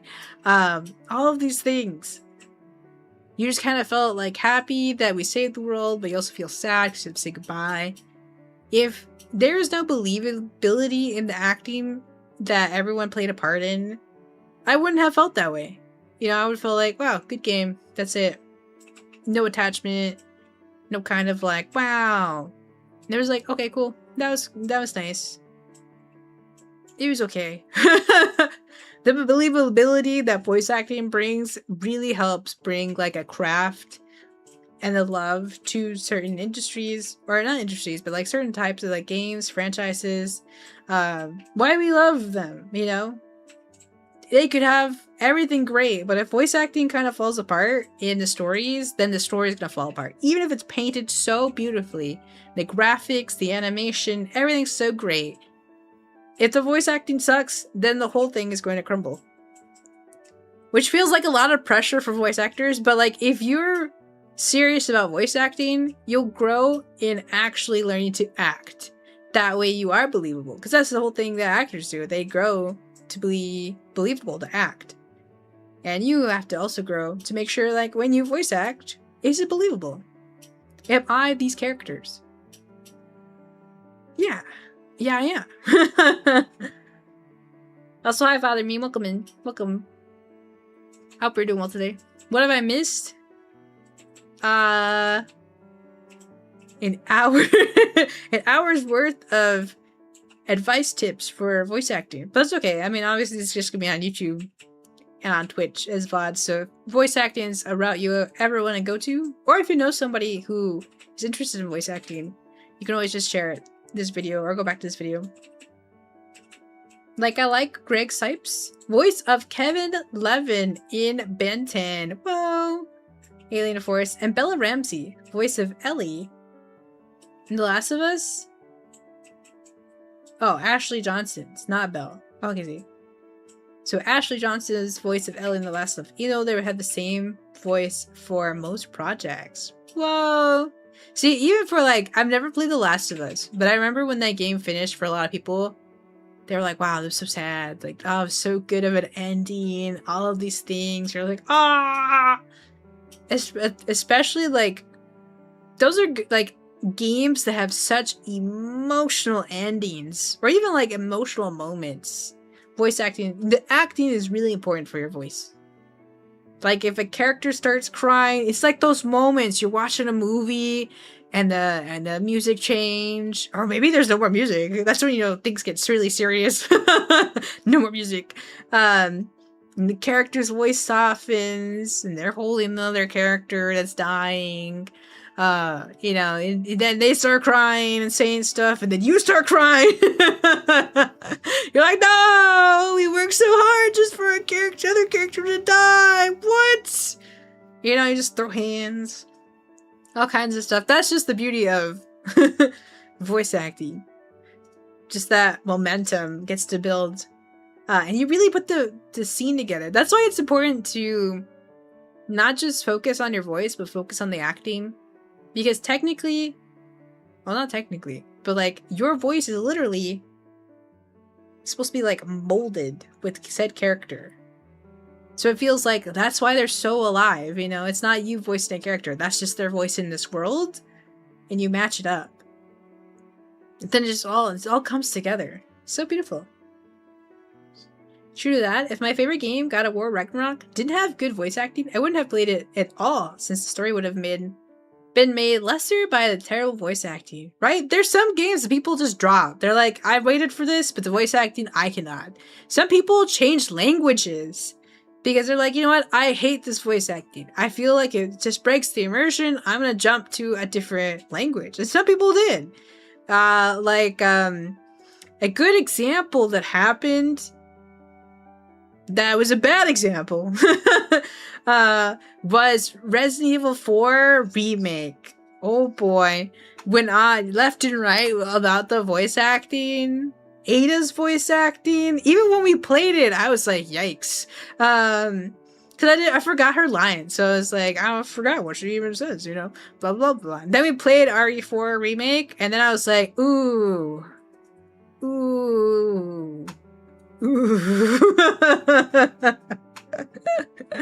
Obviously she just says stuff and then like the game gets along with it, but I was like, man, oh man. I know there's drama about that, but like that thing about voice acting is just like, it's not about you as an individual, it's about the acting. It's about you being this character. And it just felt like it felt so flat. I was like, dang, Ada's like a character that's got aura. There was no aura from this character. And it broke the immersion. We were so focused on like, yikes, this voice acting is bad, that we forgot that like Ada's there to like tease Leon. I mean, they changed the whole scene, but that's a whole other conversation. But that's the thing. That's just an example of like stories, the immersion gets broken right when voice acting gets bad. And I remember there was this random anime I watched, and I just put it on because I was just like, well, I want something in the background, but I don't want to watch an anime that I've already watched or interested in, because then I'll get distracted and want to sit down and rewatch it again, kind of thing. Because that's happened before. That's why I was like, I should just find something random and just throw it on the back, and I'll put it in English so I can not look at the subtitles, you know, when I'm like cleaning and moving around and such. And I just stopped. I didn't care for this anime because like obviously it's just kind of random, but I feel like one of the characters' voice actresses, and as I talked about this beginning, sometimes you might make yourself stand out so much to make yourself look good, and it overpowers the other voice actors. But it was just so crazy. I felt like her voice didn't match her character. I felt like her voice was all over the place, and it was just kind of annoying. I was just like, I'm just trying to have this in the background, but became so distracting because the voice actress for this character was just not it playing this character well. It was so weird because I look at the screen, I was like, this voice given for this character is not the vibe that this character even looks like. And then I just like changed shows. I clicked out of it. That was only like episode 1. I tried to get to episode 2 and I was like, I can't. Nah, I can't. I dropped it. That's the importance that I feel like industries or any projects need to remember. Like, the voice is gonna help the believability. If it doesn't match, then the believability is gone. That we're done being immersed, and then that's not good. A lot of people had issues with Astra's screaming in Black Clover Japanese, which was less in the dub, but that's more writing. Oh, people had an issue of, like, screaming in Japanese. Like, as in, like, his character screamed a lot more in Japanese, but, like, a lot less in the English dub. Also, since we're already doing voice acting stuff, I've only been able to convey a few emotions, but the main feelings are anger, confusion, or disappointment. I mean, that's okay. You start building your doc of, these are characters I'm familiar with. These are emotions that I'm really good at, but also can branch off from. like I was saying earlier, it's like a wall. Imagine a wall and there's a lot of circles. The bigger circles are your main big emotions, and the smaller circles are your sub-emotions. And next to each other are the emotions that can easily go into each other. Like you can be content and then you be discontent. And that could be next to anger or disappointment, stuff like that. The better you can get at certain emotions, the more you can start leading into their subcategories and just kind of exploring into other ones. I heard he didn't scream as much in the dub, and they toned it down in the Japanese later. Oh, I see. I think that was a big thing I heard too when Black Clover came out. It was like, man, this guy yells so much all the time. That I guess that they were like, all right, well, in the dub, we're going to make it less. And that could be an executive decision. It's also kind of hard because certain, like, that's a side thing, but if it's more like company, corpo kind of thing, sometimes voice actors are really good, but the audio, like the director for voices, doesn't consider too much the acting part. They want you to sound a specific way or make you sound cool. There could just be some misguidance when they give you guidance, so it kind of misses the mark.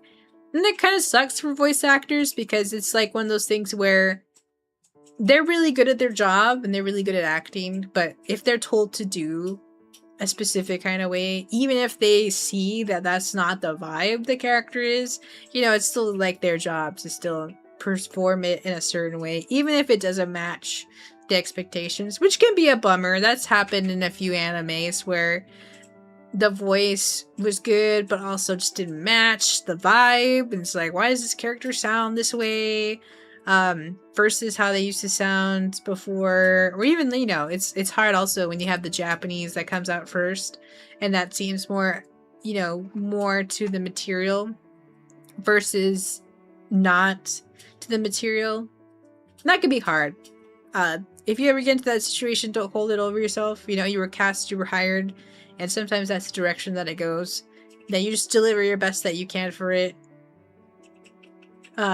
Stuff like that. Just keeping that in mind. It's not your fault when bad direction. Because sometimes I've seen some videos where voice actors talk about, like, they don't like that they can't, like, even if they do give the feedback of, like, I think I could do it like this, or I have seen the source material and I think actually the voice should go in this direction. Sometimes they get, like, you know, told no, and then they still have to, like, do said voice. So, you know, giving them grace for sure.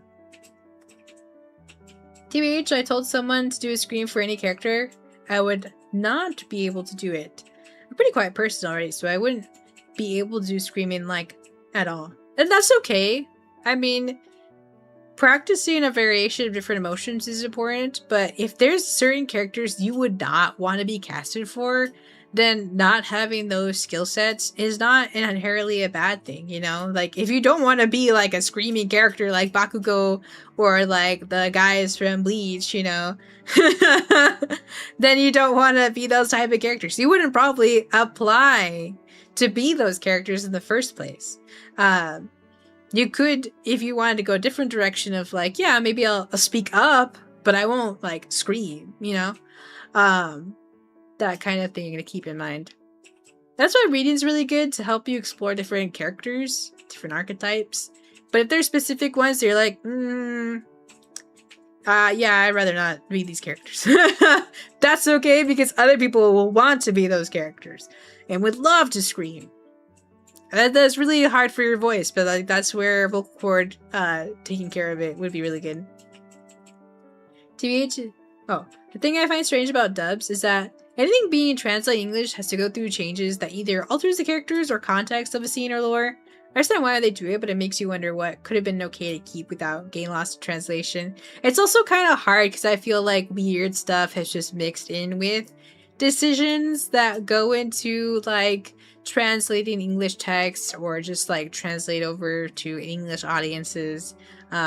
which is kind of tough. I feel like it's very specific industry stuff, but not all the time will you face that barrier. But it's kind of tough when dub stuff is getting all kind of messy. But you're the English voice actor, so it gets a little tough. But you can also flex if you were really fluent in different languages. You can also be a voice actor in different languages, which is pretty cool. The Two Towers is the best of the trilogy. I remember finding it funny when people saw the Kratos versus Thor fight in Ragnarok in Japanese. People were saying, this is like anime. It was really silly. Just think Japan. It's dubbed in anime. It's dubbed in Japanese like, wow, just like my Japanese anime. Huh, I wonder. That's funny. Just like my animes. I was just translated in Japanese. I guess if it's it only makes sense if your only context of watching Japanese material is only anime, and then you see something in Japanese, you're like, wow, just like anime. If I got a request to be a voice actor before Dragon Ball, I'm definitely declining. I'm not going to scream every 5 seconds. And that's okay. That you know your own boundaries as a professional worker too. You know, that's also something to keep in mind. Like when you start getting roles, or if you ever get to a point where you needed like an agent, if you ever get that like far kind of thing, being aware of what you do want to accept and do what you do not want to accept. And also being professional when you decline on projects. Because you never want to be pressured into voicing a character that you don't even want to do. You could be like, I appreciate your offer or your consideration of me, but I will have to decline this role for this period of time. And then you kind of like, if you end up having openings for any characters like so, feel free to reach out to me again. You know, I think that's also really good. Just in general, having boundaries in person, but also boundaries in a work sense. Because you never want to be pressured into, oh, you should definitely do this voice acting. And it's like, well, I don't really like screaming or like those type of characters. Like, well, you can probably get like used to it. You know, it's one of those things where people will try to coerce you into it, try to like make it sound like, yeah. Well, you know, you'll get used to it. You know, you'll end up liking it during the voice acting. You know, I don't really hear that a lot, kind of thing. I don't imagine that would be something that's like a normal thing, but it's also just for those certain circumstances, just to keep in mind. You know, you want to just keep yourself safe in a way, but also like not committing to like every single role, because then that could also lead to people of being like not casted really well for voices that they're really strong for, or certain archetypes they're really strong for.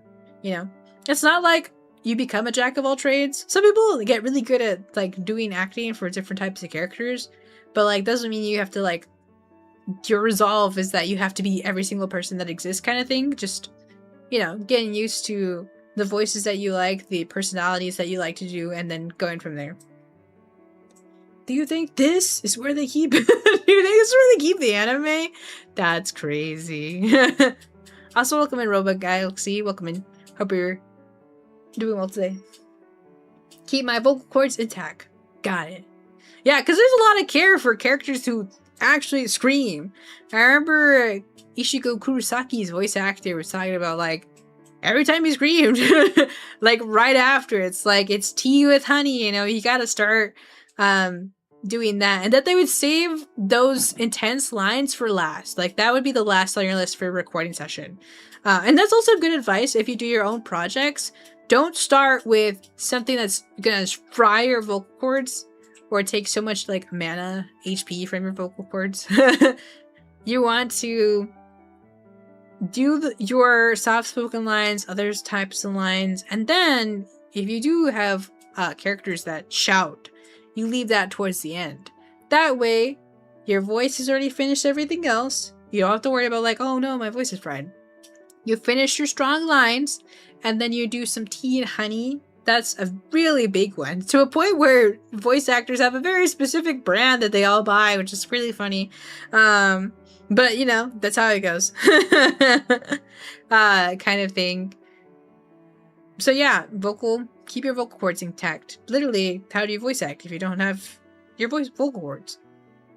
or it's gonna like shorten your voice acting career in a way if like your chords are like, I can't do it anymore.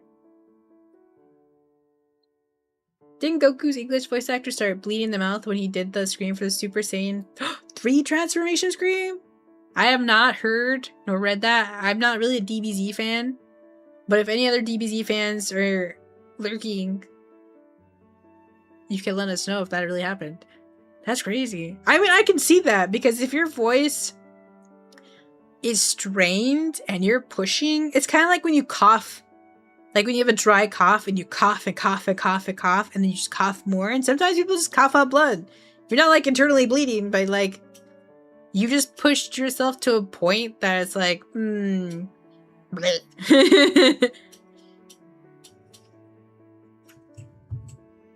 Welcome in, Lion Lloyd. Hope we're doing well today. Invest in hummus. Man, oh man. This is a awkward time to tell you I don't like hummus. The brothers scream for 10 minutes or so straight. Is that what that scene is? The Saiyan transformation scream? He screams for like 10 minutes? That is so crazy. I mean, that's the hard part of like also acting. There's things that are written that are like, it's easier to draw, but then someone has to like do the scream. That's a lot of practice. That should be just like you come in, you prepare your voice, try to do your best to take it in one shot, and then go home. That's a lot. That's crazy.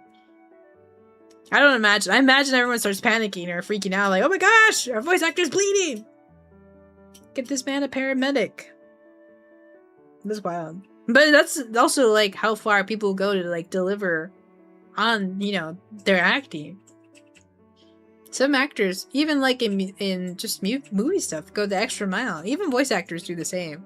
I mean, also, you should just take good care of yourself. And sometimes being prepared mentally if any scenes are really, really tough. The transformation took 2 episodes. I'm willing to bet he made some of the people in the sound booth lose their hearing on that day.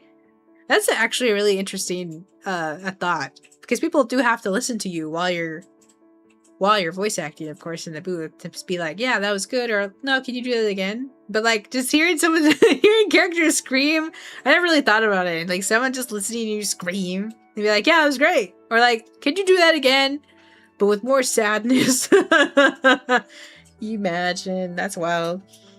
But that helps pivot us to our other tip is your voice needs to deliver truth. Engrossed and wrapped up in the story. Especially when you're auditioning or just when you do get a role too, you don't have to worry about it sounding like you have to sound like the character or sound right. You have to deliver the truth of said character. Welcome in, Emperor. How are you doing today? Welcome in. How does one find work in the VA industry anyway? As a beginner, I mean. Well, that was something we're going to talk about probably a little bit later, but something to do is, well, one, make sure that you gain some good practice. It's really easy to feel like you're ready and then you get into auditions and then be declined. Having good practice is really good. Oh, thank you, Father Meme, voices.com. Any kind of like casting club, stuff like that. Voicing for indie games, indie projects, building a portfolio is really important. I think that's really good. Let's see. I wrote something down that was for this very specific thing. Where is it?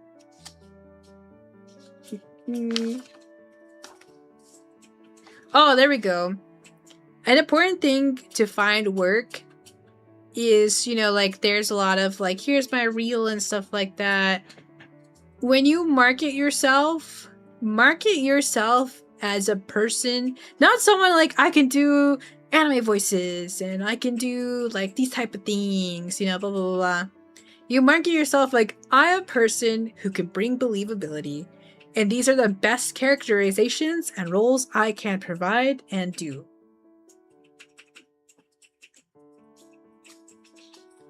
John! Welcome in! I hope you're doing well today! Thank you for the cheer! I really appreciate it!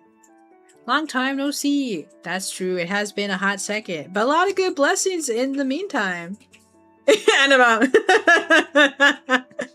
I came here to drop the mic, and then I walk away. Barrel. Thank you so much, I really appreciate it. Things have been going well, thank you.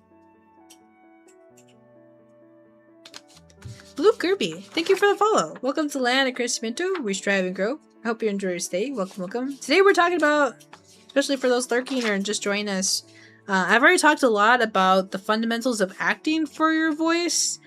So if you want to catch that, you just can pull up the VOD or the on my YouTube. All this is all these different things are really important to voice acting. You really gotta hone in on the acting. If you don't sound believable when you read stuff, it will hurt your chances of being casted and finding work.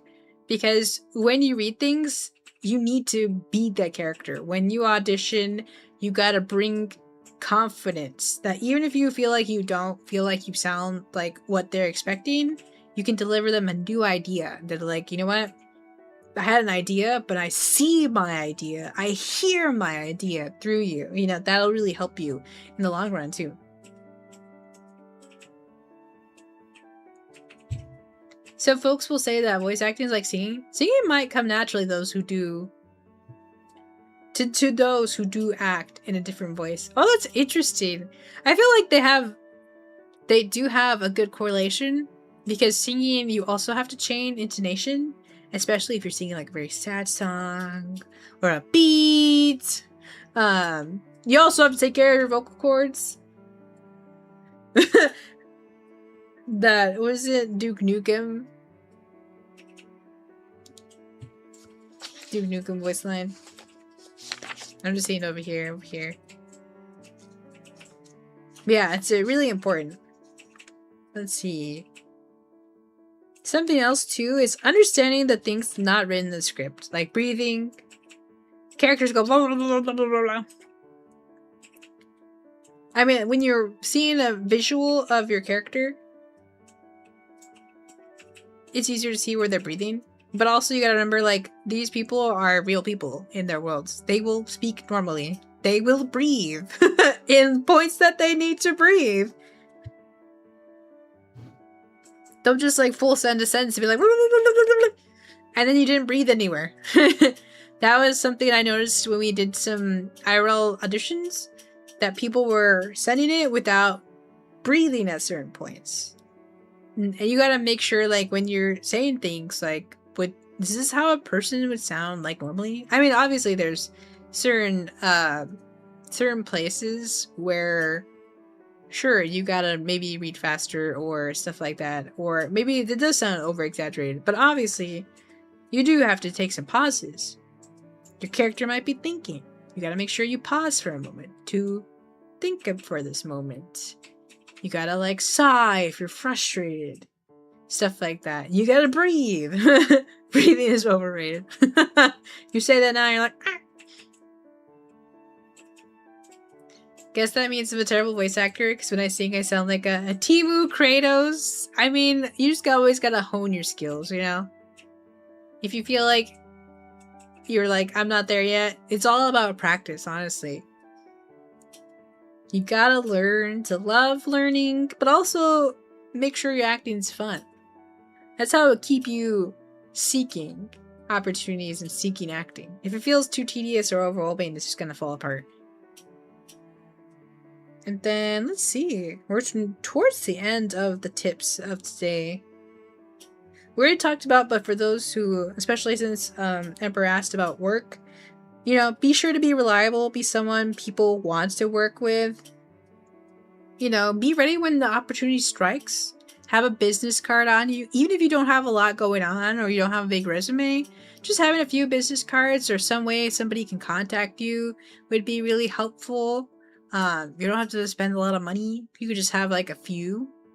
Or, you know, if you have like somehow just one business card, you can always be like, Oh, I don't have a lot of business. I'm down to my last business card, but you feel free to take a picture, just in case I need this again. Even though it's only one, it kind of feels like, oh, maybe you handed them out to other people. But it's just kind of good to have some kind of way for people to contact you. Because, like, if you just meet someone that's, like, really just in the industry, like, oh my gosh, what?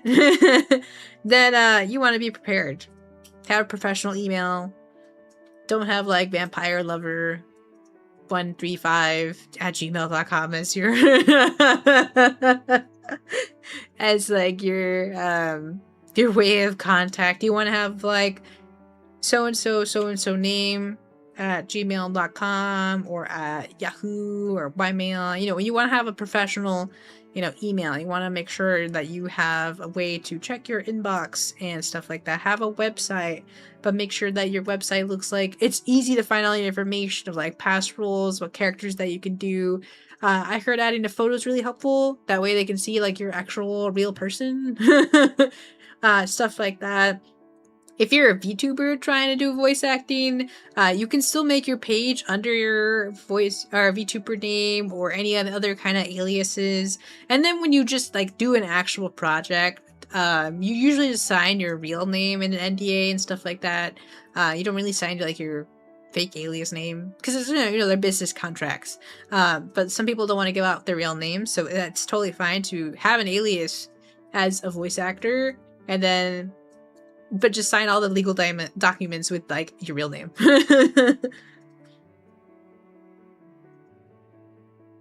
Maybe have samples. True. A good way. You can have on your business card a link to like some kind of YouTube reel, or some people have QR codes actually where it pulls up all of their links. Shows the examples, their reels, their all kinds of things, which is really cool. Folks who can't act always sing, and those sing can't always act. That's true. Some people are singers, but they don't make really great actors. If they start like branching out and stuff, it's all about like really what you want to hone in on and what kind of skill you want to build. That's really what it comes down to. It's not about like you can do one thing and that makes you good at the other, like singing to voice acting. It's like when someone told me because I know Spanish, I can learn Italian, or like Italian, like I could just speak Italian. That hasn't happened. Just because I have one skill doesn't mean I'm just gonna automatically be better at the other skill. Well, recently I've been trying to do a villain voice. More specifically trying to do the voice I think someone like Abaddon the Despoiler would have. Yes, it's a real character. Look him up. Oh, interesting. I've never heard of that guy. But he does have that kind of voice, or the kind of vibe in his name that he would be a villain. Abaddon the Despoiler. Kind of thing. That's cool. You know, I feel like looking up characters and... Come on, I'll say something in Italian. I don't know anything in Italian. All I know is Mamma Mia. Here we go again. That's all I know in Italian. That's why I'm like, just because I know Spanish doesn't mean I'm just gonna automatically start being really good at speaking in Italian. Alright, we're gonna go into an ad break. We'll be back in like 2 minutes or so. So we're gonna just be chilling. Except for those who don't go into ads, we'll just be chilling. Cucca da pizza. I mean, I guess, yeah, I could say that. Pizza is really... Pizza! Easy peasy. Yeah, it's like me. I'm just looking at that guy and I'm like, just because I'm Hungarian doesn't mean I can learn a Slav language. Yeah, it's one of those things where it's like, cool. I could build this skill, but I'm not. School doesn't get built in a day. That's funny. Let me see what else we've got left to talk about. Because we're almost done, which is good. Because I really want it to be done by 6 o'clock and 6:08. Also, my mom called. What school are you building? It's just a figure of speech. We're just building a skill. But sometimes building a school doesn't get built in a day. That's a good reminder for skills. They don't just get built in a day. For some reason, I don't know where in life the notion of like, I just need to be good at this skill overnight came from. And probably our lack of patience as human beings. But truly, it is just step by step a progress of growing, honestly. Let's see.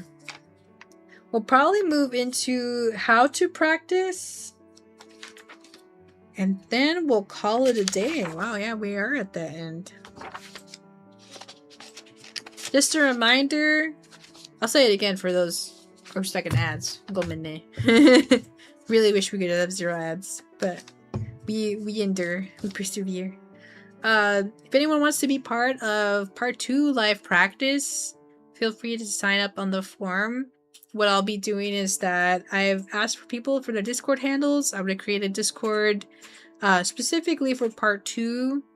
And we're going to stream. If you have a streamer end, you can stream it along well. So your own audience can watch along with you. And cheer you on. And then we'll do some cold reads. So we're going to practice, or I'm going to go over how to do some good practices and what you can practice. And then part 2 of this voice acting workshop is about how to put it to action, you know? So I'll probably send everyone who signs up just the link to this VOD. That way they can practice, or like just, you know, have some acting tips before we move into that. But if you don't have enough time to watch it, that's okay. Because I'll be giving IRL feedback as people start acting. So anything missed in this video, I'll just bring back up in the next one. We're back. 4, 3, 2, 1. Alright, we're so back. Welcome back, everyone. I was just telling those who didn't get caught in the ad that if you wanted to sign up for the part 2 of this workshop, like you want to do some cold reads and you want to be part of getting some feedback in real time and stuff, feel free to sign up on the Google form that's pinned to our stream.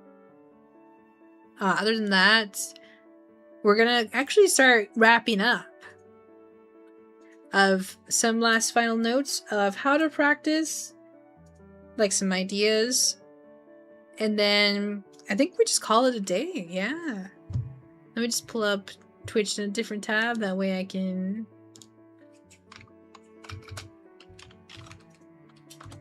see who we'll raid over to afterwards.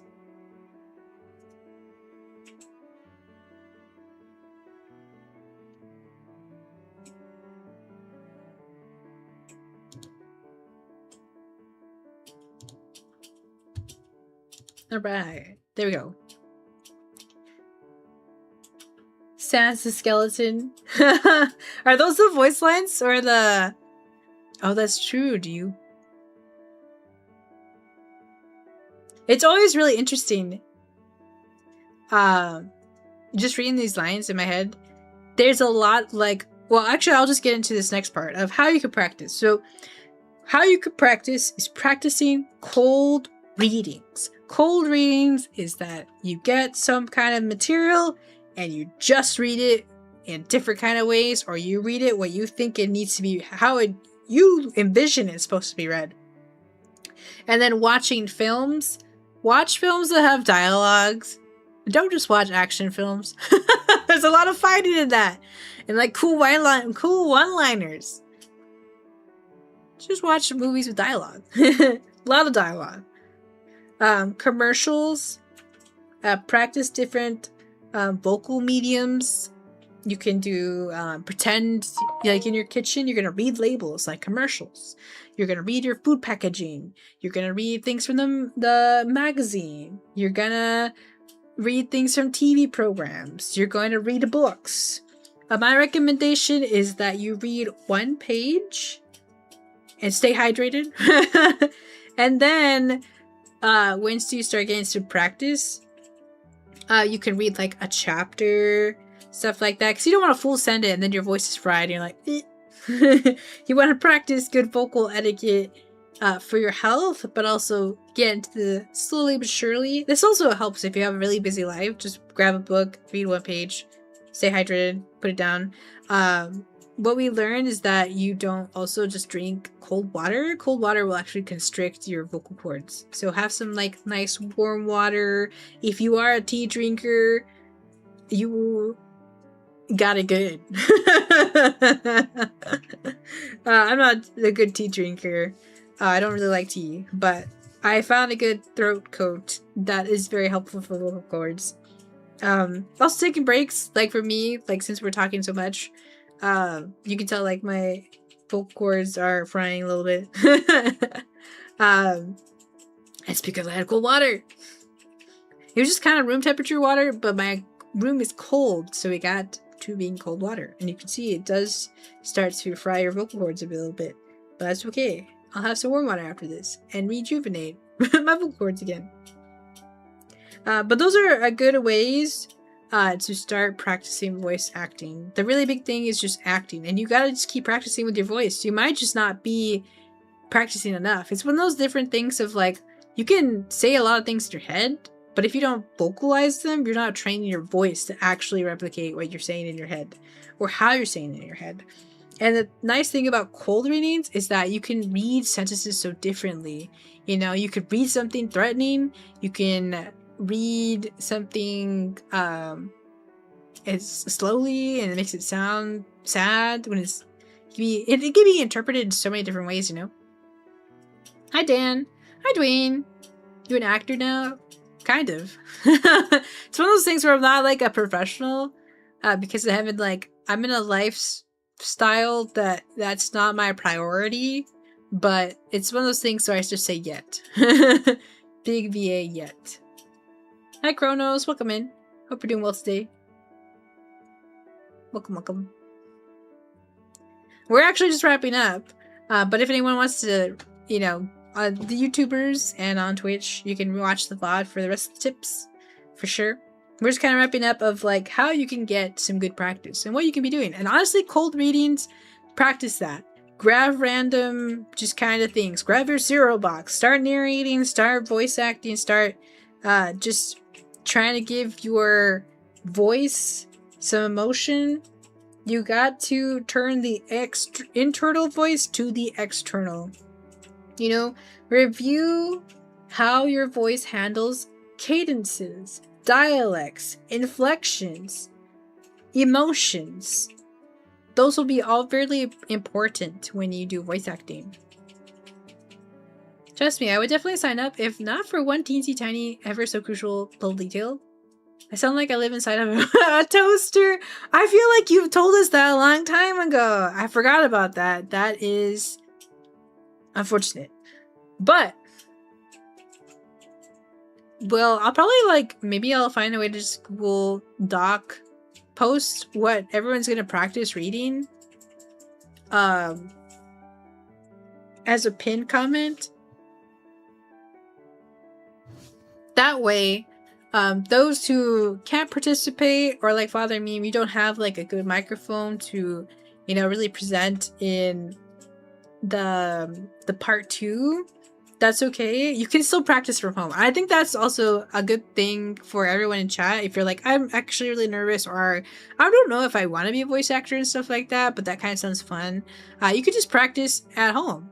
You know, people are going to be rating the same lines that I'll pin. So if you want to practice at home, and then you can learn from the feedback I gave people, they'd be like, okay, well, if that's the feedback for them, I'm just gonna practice a little bit, blah, blah, blah, blah.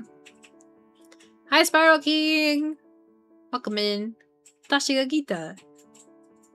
Sorry I couldn't make it. That's okay. You know, you put the Lord first and you went to Mass. And I hope that was edifying and lovely. That's more important, you know? You at least made it to the end of the stream, so that's pretty good. We're not rating out right now, but we're wrapping up the voice acting tips. Let's see, what else? Oh, and then when you're doing some cold reads, play a character, but with your own improvisation, you know? there's no, like, when you're kind of practicing, there's no, like, real direction, because you're the one doing the real direction. But still just play around with it. Have fun with it. Enjoy acting. That way it'll come across in your voice, but it won't feel like a burden or like too much or stuff like that. You know, it'll just feel like something you want to do, and it'll keep being something you want to do and stuff like that. So let's kind of review at the end. Is it like a TLDR? Prepare for war. So the fundamentals of voice acting is truly acting. And the fundamental for that, truly the biggest one, is that you need to sound believable. You need your voice to really go hand in hand with acting, so you sound believable. And then when you're reading things, if there's anything that reflects with your body, the character has to smile, get angry, you gotta make sure that when you do these types of lines that do come with a physical direction, or you see it in like whatever you're watching, like animes, they watch it before they voice it, and stuff like that is reflected in your body. Character smiling, you smile, and the character gets angry, you furrow your brows, or your brows, your brows, furrow your brows. This will help your voice go an extra mile in a way, because your body is also helping making that very apparent. I mean, obviously you sound angry or you're smiling, but it's like one of those things where it's like, it's better to smile versus trying to make your voice force like it's smiling. It's a little weird, but like, just those things, make sure to pair together. Understanding your relationship to the other person. Improv is a really good way to practice that. D&D is also a really good way to practice that. You interact with other characters, and then you have to act out your character. Watching YouTube videos about other actors, people in acting troupes, stuff like that. Anything you can practice or get some more information about. Also, it's not assuming not all emotions are played out the same way. Just because someone's angry doesn't mean it equals yelling. It depends on the context and what's happening with the other person. That's why understanding relationships to the other people in your scene is really important. Because if not, then you'll do the wrong type of delivery when the other person is not at that same point, you know? We already talked about acting needs to be fun, but also industry people love people with passion. Don't be the type of person who's trying to seek money and recognition. It's not going to get you very far. Yeah, don't be afraid to talk with your body, even if you're just a voice acting. Exactly, like, you're still acting. It's just that only your voice is seen. That's why you're voice acting. Because you're acting with your voice. But you also have to act with your body. People have hand gestures. You move. You get angry. You get sad. All these things. You done 2 characters so far? That's good practice. Good practice. Hi, Mr. Day. Welcome in. Oh, wait. I feel like you told me not to say Mr. last time. Welcome in, Dave. I hope you're doing well today.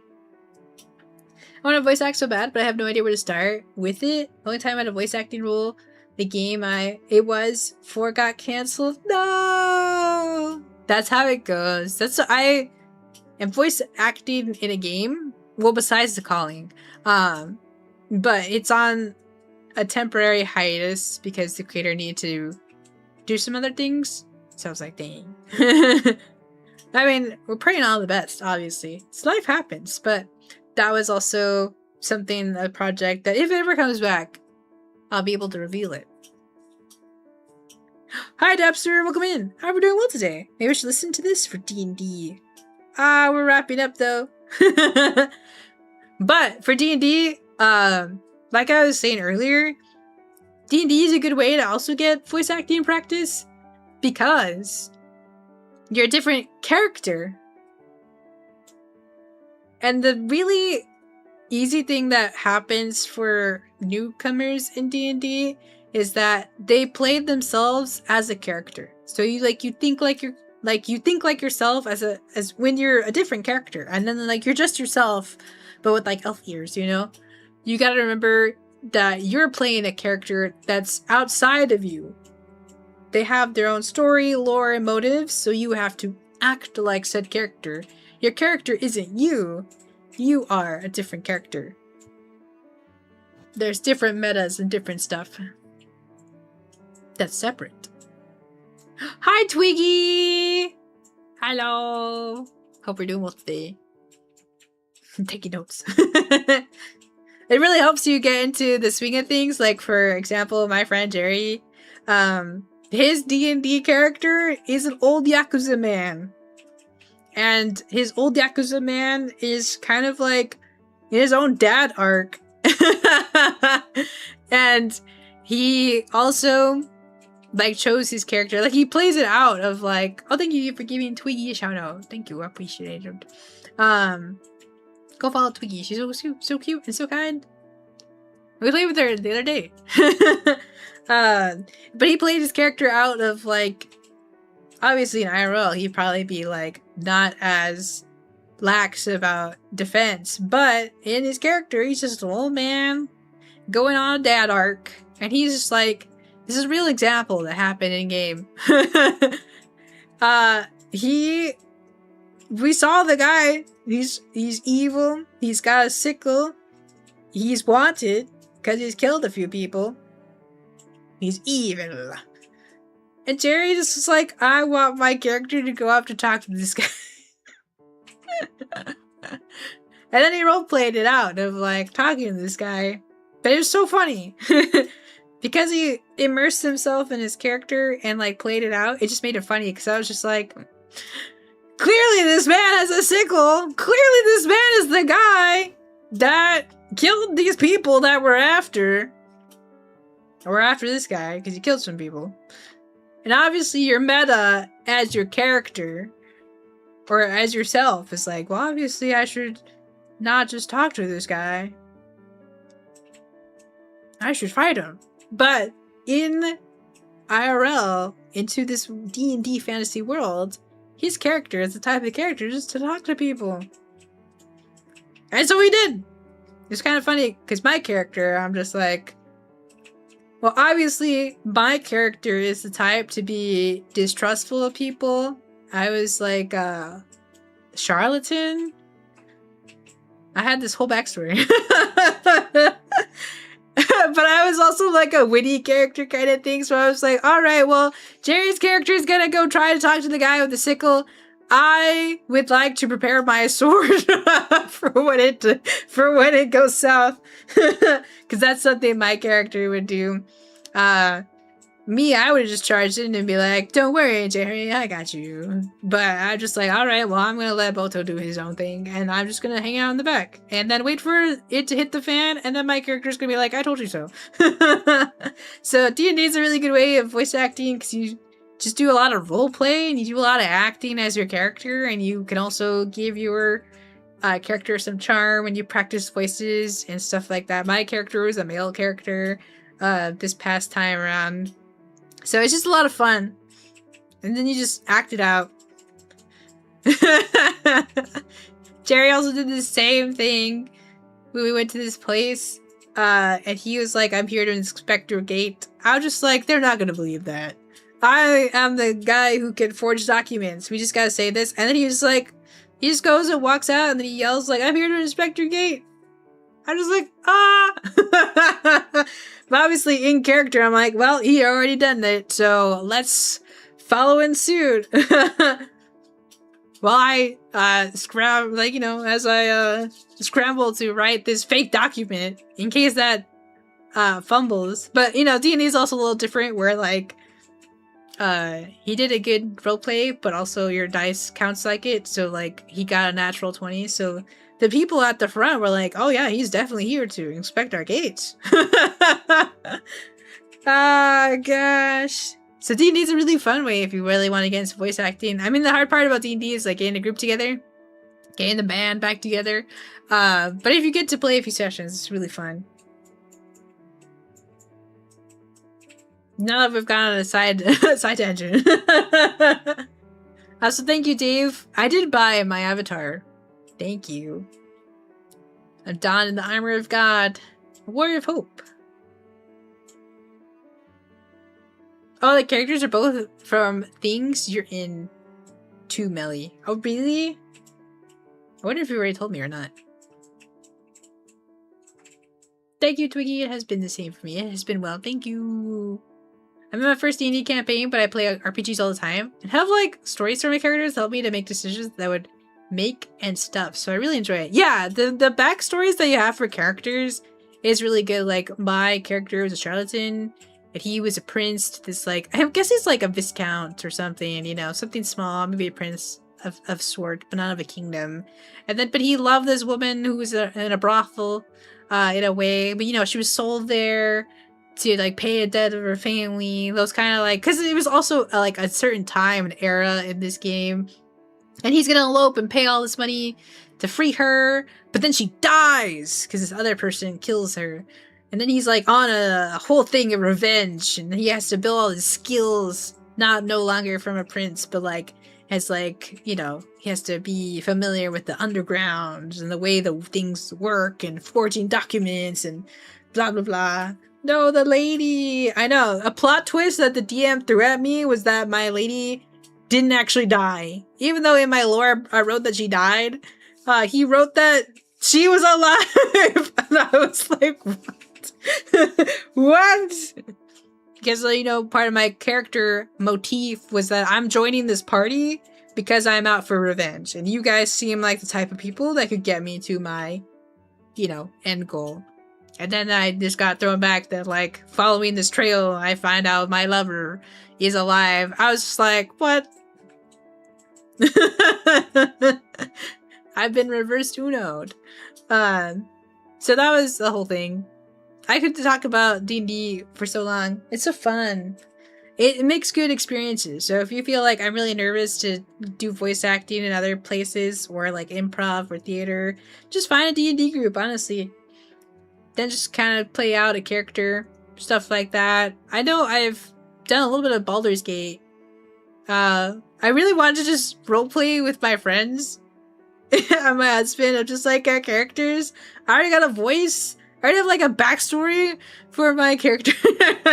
I made it so deep, but I want to. I don't know if I feel like I've brought it up. Like, what if we talk to each other like D&D characters? We're already playing D&D, so that could be something. If you don't have a D&D group, maybe I'll have Baldur's Gate.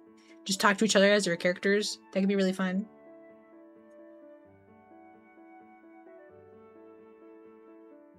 On the topic of voices, Twiggy's voice very upbeat and sweet, and definitely put you in a good mood. That's true. You can also hone in on your strengths of your voices. If you already got like a vibe, you just hone in on it a little bit more. Self-inserts can be fun, but it's nice to branch out for roleplaying too. Yeah, exactly. It kind of helps challenge you too, especially if you're like characters you're not used to playing. Like, I was always a human fighter.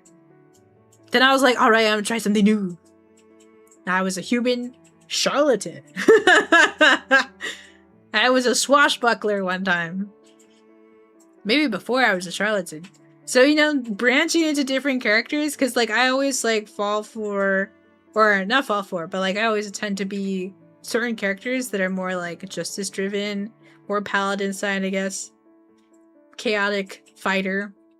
But this one, I had to be, like, I had to be witty, I had to think about my character, what he would do. I forged documents for Kenny, Lenny, and Jenny. That Jerry's 3 Kenku that he adopted.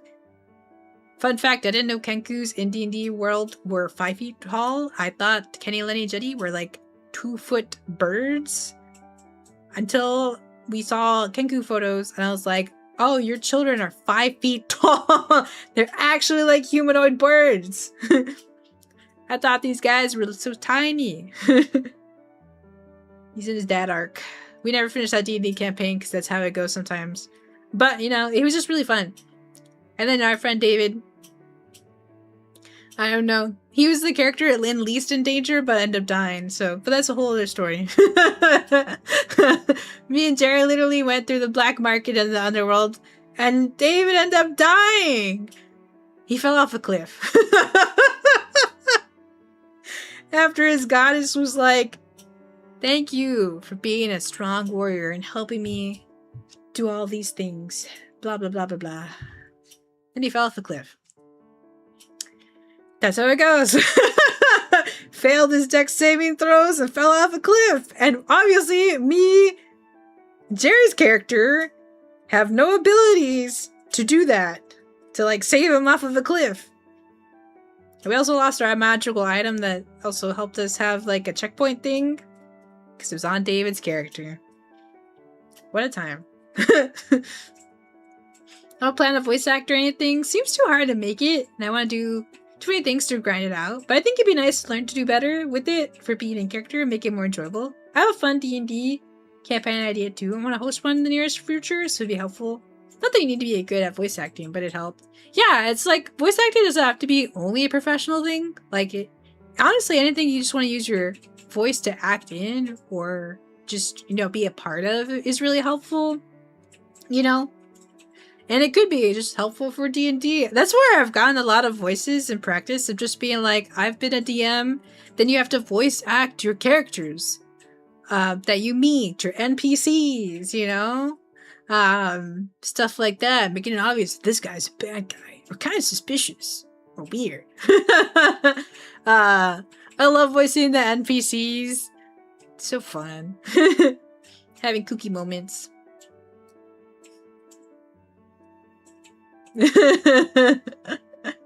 Good for you trying to get inspections done during the game for me.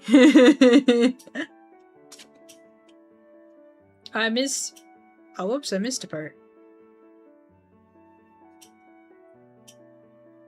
My character in D&D right now is super paranoid when he doesn't have control over a situation. He's a super smart Twilight's cleric. He's freaking out! Sounds like me, for real, for real. No, I'm just kidding. I don't know, I was with your brother and some peeps and Twiggy. I know that you and Twiggy were doing a D&D campaign. Do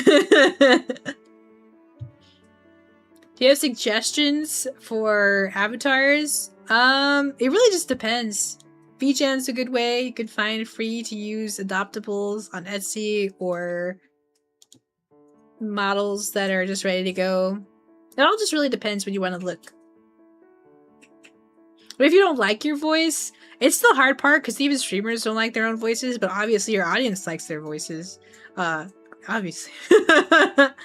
I don't know. I feel like we're just too hard on ourselves. Truly, truly.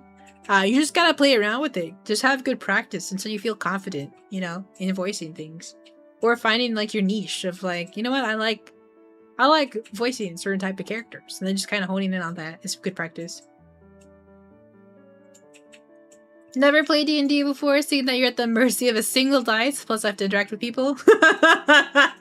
That's okay. I mean, if D&D's not for you, D&D's not for you. You could also just play Baldur's Gate. You just send it in one, or any type of like D&D-esque games where you can just like, well, I guess honestly, just video games. You just voice yourself or say things out loud, or voice other characters, like I was saying. Video games is actually a really good way to practice voice acting. I forgot to say that earlier because I was just saying other things that usually, you know, we're already playing games right now, but like cold reading other stuff. But honestly, reading your video games, visual novels, man, that's a lot of reading. But I like Persona 5, I had to be a group of different characters every time they didn't have dialogue. And that really trains you to like, you know, being Lady An and wanting to go get some crepes. And being Makoto and reminding you to do your homework. And so what is his name? Ryuji? Ryuji, Lady An. You're the only two out of the Phantom group. That failed! Now you have to do summer vacation. Blah blah blah blah. They don't sound as coded as I had done them, because my voice is a little fried, but that's how it goes. You're telling me this is the Phantom Thieves hideout? Then everyone just be like, Ryuji! Swashbuckler Belinda. That's true. That was an era for sure. My character is a Twilight Clary Moon Elf, and I gave a moon-themed design. Forgot if I shared it in your Discord. You did! I can't remember if I commented on it, but I do remember it. Because I was like, oh, that's pretty sick. And then I saw Twiggy draw hers, and I was like, man, I just want my character to be friends with Twiggy's D&D character. I already look like a fantasy character, so it would work out really well. Hi, Ami. Voice acting. I feel like a ham voice actor when I voice act. Like Hamtaro? Kind of like Ham voice actor? Explain to me, Ami. What do you mean by Ham? Persona 5 was so fun. Persona 5 was so fun. I love Persona 5. That was the thing I was trying to really hone in on in today's stream of like, your voice acting needs to be believable. Because games that we loved, the voice acting was so good that honestly, by the time you finish the game, you're like, wow, this was great. Truly the friends that I made along the way. You get teary-eyed of like, wow, my game is over. I don't get to see my friends again. We've gone through so much, you know? It's the power of voice acting. Really bringing fictional items and making them feel so real. Like movies. But in different mediums. Ace Attorney. I like Ace Attorney. That one's also really good. Objection! We also read that on stream. It kind of fell off a little bit. We'll go back at some point. People were saying that I sounded like Maya Fey's voice actor. I never heard her voice act, so I was like, wow, what a compliment. Thank you. You inspire me to stream. I mean, there's people who don't have cameras. Thank you though. I appreciate it. You can be a BNG tuber. That's all by voice. Your avatar actually glows and moves just about the sound of voice without a camera. When I say ham acting, it's like people who put emotion in their voice. But it sounds like Deku. They ham up their emotions. It sounds silly. Ah, interesting. I mean, you can always explore different types. Like, that was something I was going to say earlier. Reading books, because you do different types of voices, but also reading different types of books, even ones that you wouldn't necessarily read for sure. And just kind of like play around with it. But I mean, if you like being like really upbeat and really having overwhelming like wow have emotions, that's also pretty good. And it has a super cool voice. Thank you, Twiggy. I can do a variety of voices. It all just depends. I think the thing about voices too, for voice acting, you kind of figure out where your ranges are, and then when you have to act out a character, you kind of figure out like, okay, this is the kind of range or direction I want to go to. Like, for like more quiet characters, I've kind of figured out a voice that makes it sound really low, so when they get really nervous, it really sounds really low octave to say things. Blah blah blah.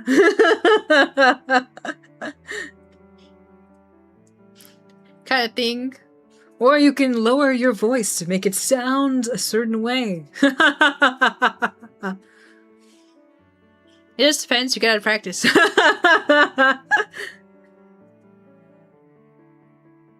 They're fancy PNGs. That's true. Honestly, Dave, I think a really good way is just honestly Google how to be a streamer low budget. There's so many people who've just kind of done that as a resource, full send, and they'll list out like all the different ways. So that could be a really good option for you. When I finished playing God of War Ragnarok, the only thing I could think of was that was for Brock. Is that a one-liner that he says? I haven't played God of War. Or any God of War, actually. My favorite voices do are Patrick, Luca, Kanashiro, and any princely character. Oh! Ami, the next prince to drop. I mean, that's fun. I think it's good to know, like, I really like these types of voices, or if you're really good at them and you just kind of branch into them. You can always be a princely character, and then if you are like, maybe you're like a two-faced princely character, and then you practice, like, how I'm gonna sound like you know?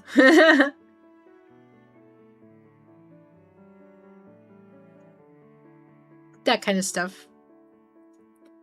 We'll probably wrap up here. We had a fun talk about D&D. But I also have to go eat dinner and meet up with my friends. Because we plan to do some video games. But this was really fun. And also, Dave, I feel like there's a whole thing about that certain subject. But honestly, wherever the Lord leads you, that's the most important part. I mean, we do Bible studies sometimes, but I also play horror games. We do voice acting. Also do other games. All kinds of stuff. All just depends. I would just pray about it and then see where you go.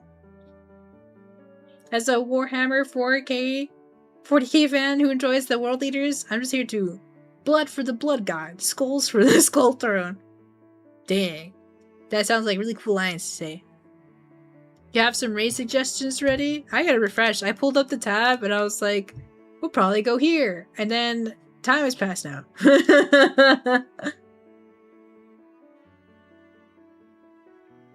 For some reason, my thing is also so small. If I move it over here, is it bigger? Yeah. I guess it's just because of my second monitor. It made all the streamers super tiny. Why are they so tiny? Oh, now I lost chat. Hold on, let me swap monitors. In order to make one bigger, I made you guys tiny. Alright, we're still back. Should I use my main Twitch account to stream or go in a different direction? Honestly, it all depends. If you want to be called Mr. Dave. If you don't want to be called Mr. Dave, then you just usually go with a different account and then just start a new. That's all usually like really helpful. Thank you, Twiggy. Thank you all, guys and gals, for being here. I really appreciate it. It was really fun. I'm glad that we got to talk about voice acting. I really like voice acting a lot. I don't do a lot of. Also, you're right, Father. I mean, we could raid Ray. Ray has raided into us, but we've never raided into Ray. So I think that could be fun.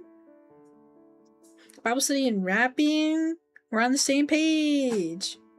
Fortnite. I forgot who someone told me I should play Fortnite. Wait, it's been so long.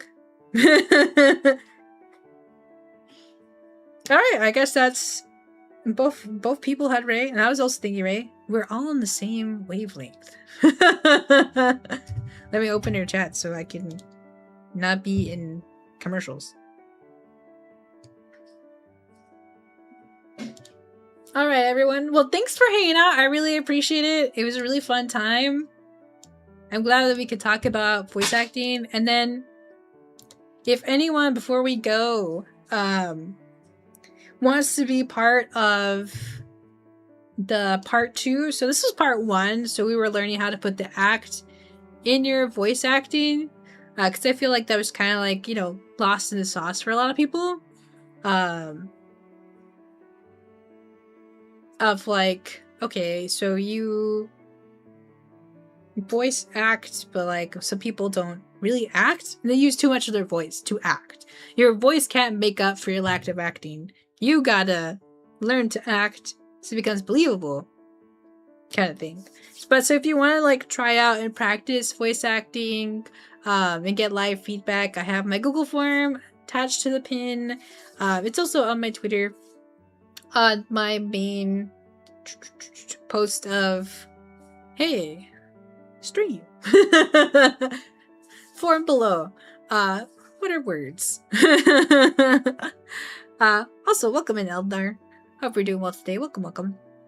And thank you, lurkers, for good work. I really appreciate it. If anyone wants to go back and look over the tips, you can, obviously, I'm on the YouTubes, so I'll put the command for YouTube. Also, Rabbit put it there. Thank you. God bless you too, Eldnar.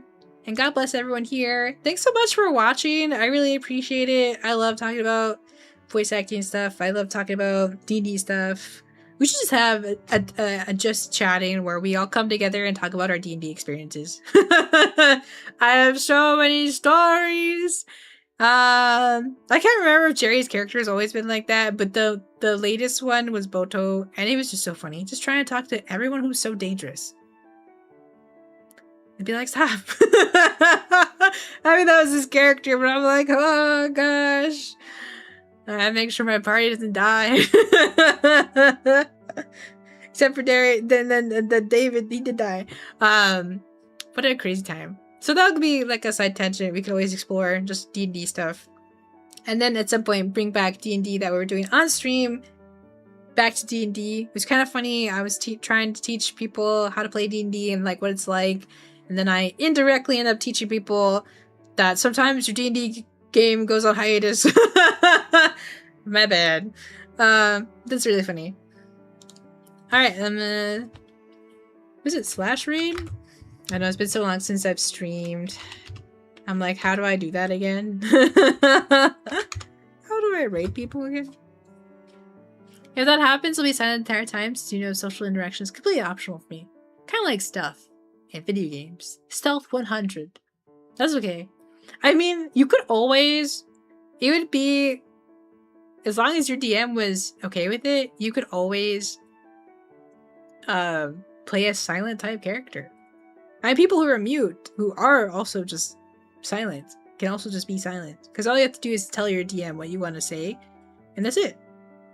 You could also be like, I don't know, away from your group or something, but also that sounds like too much. Hi, Zephyr.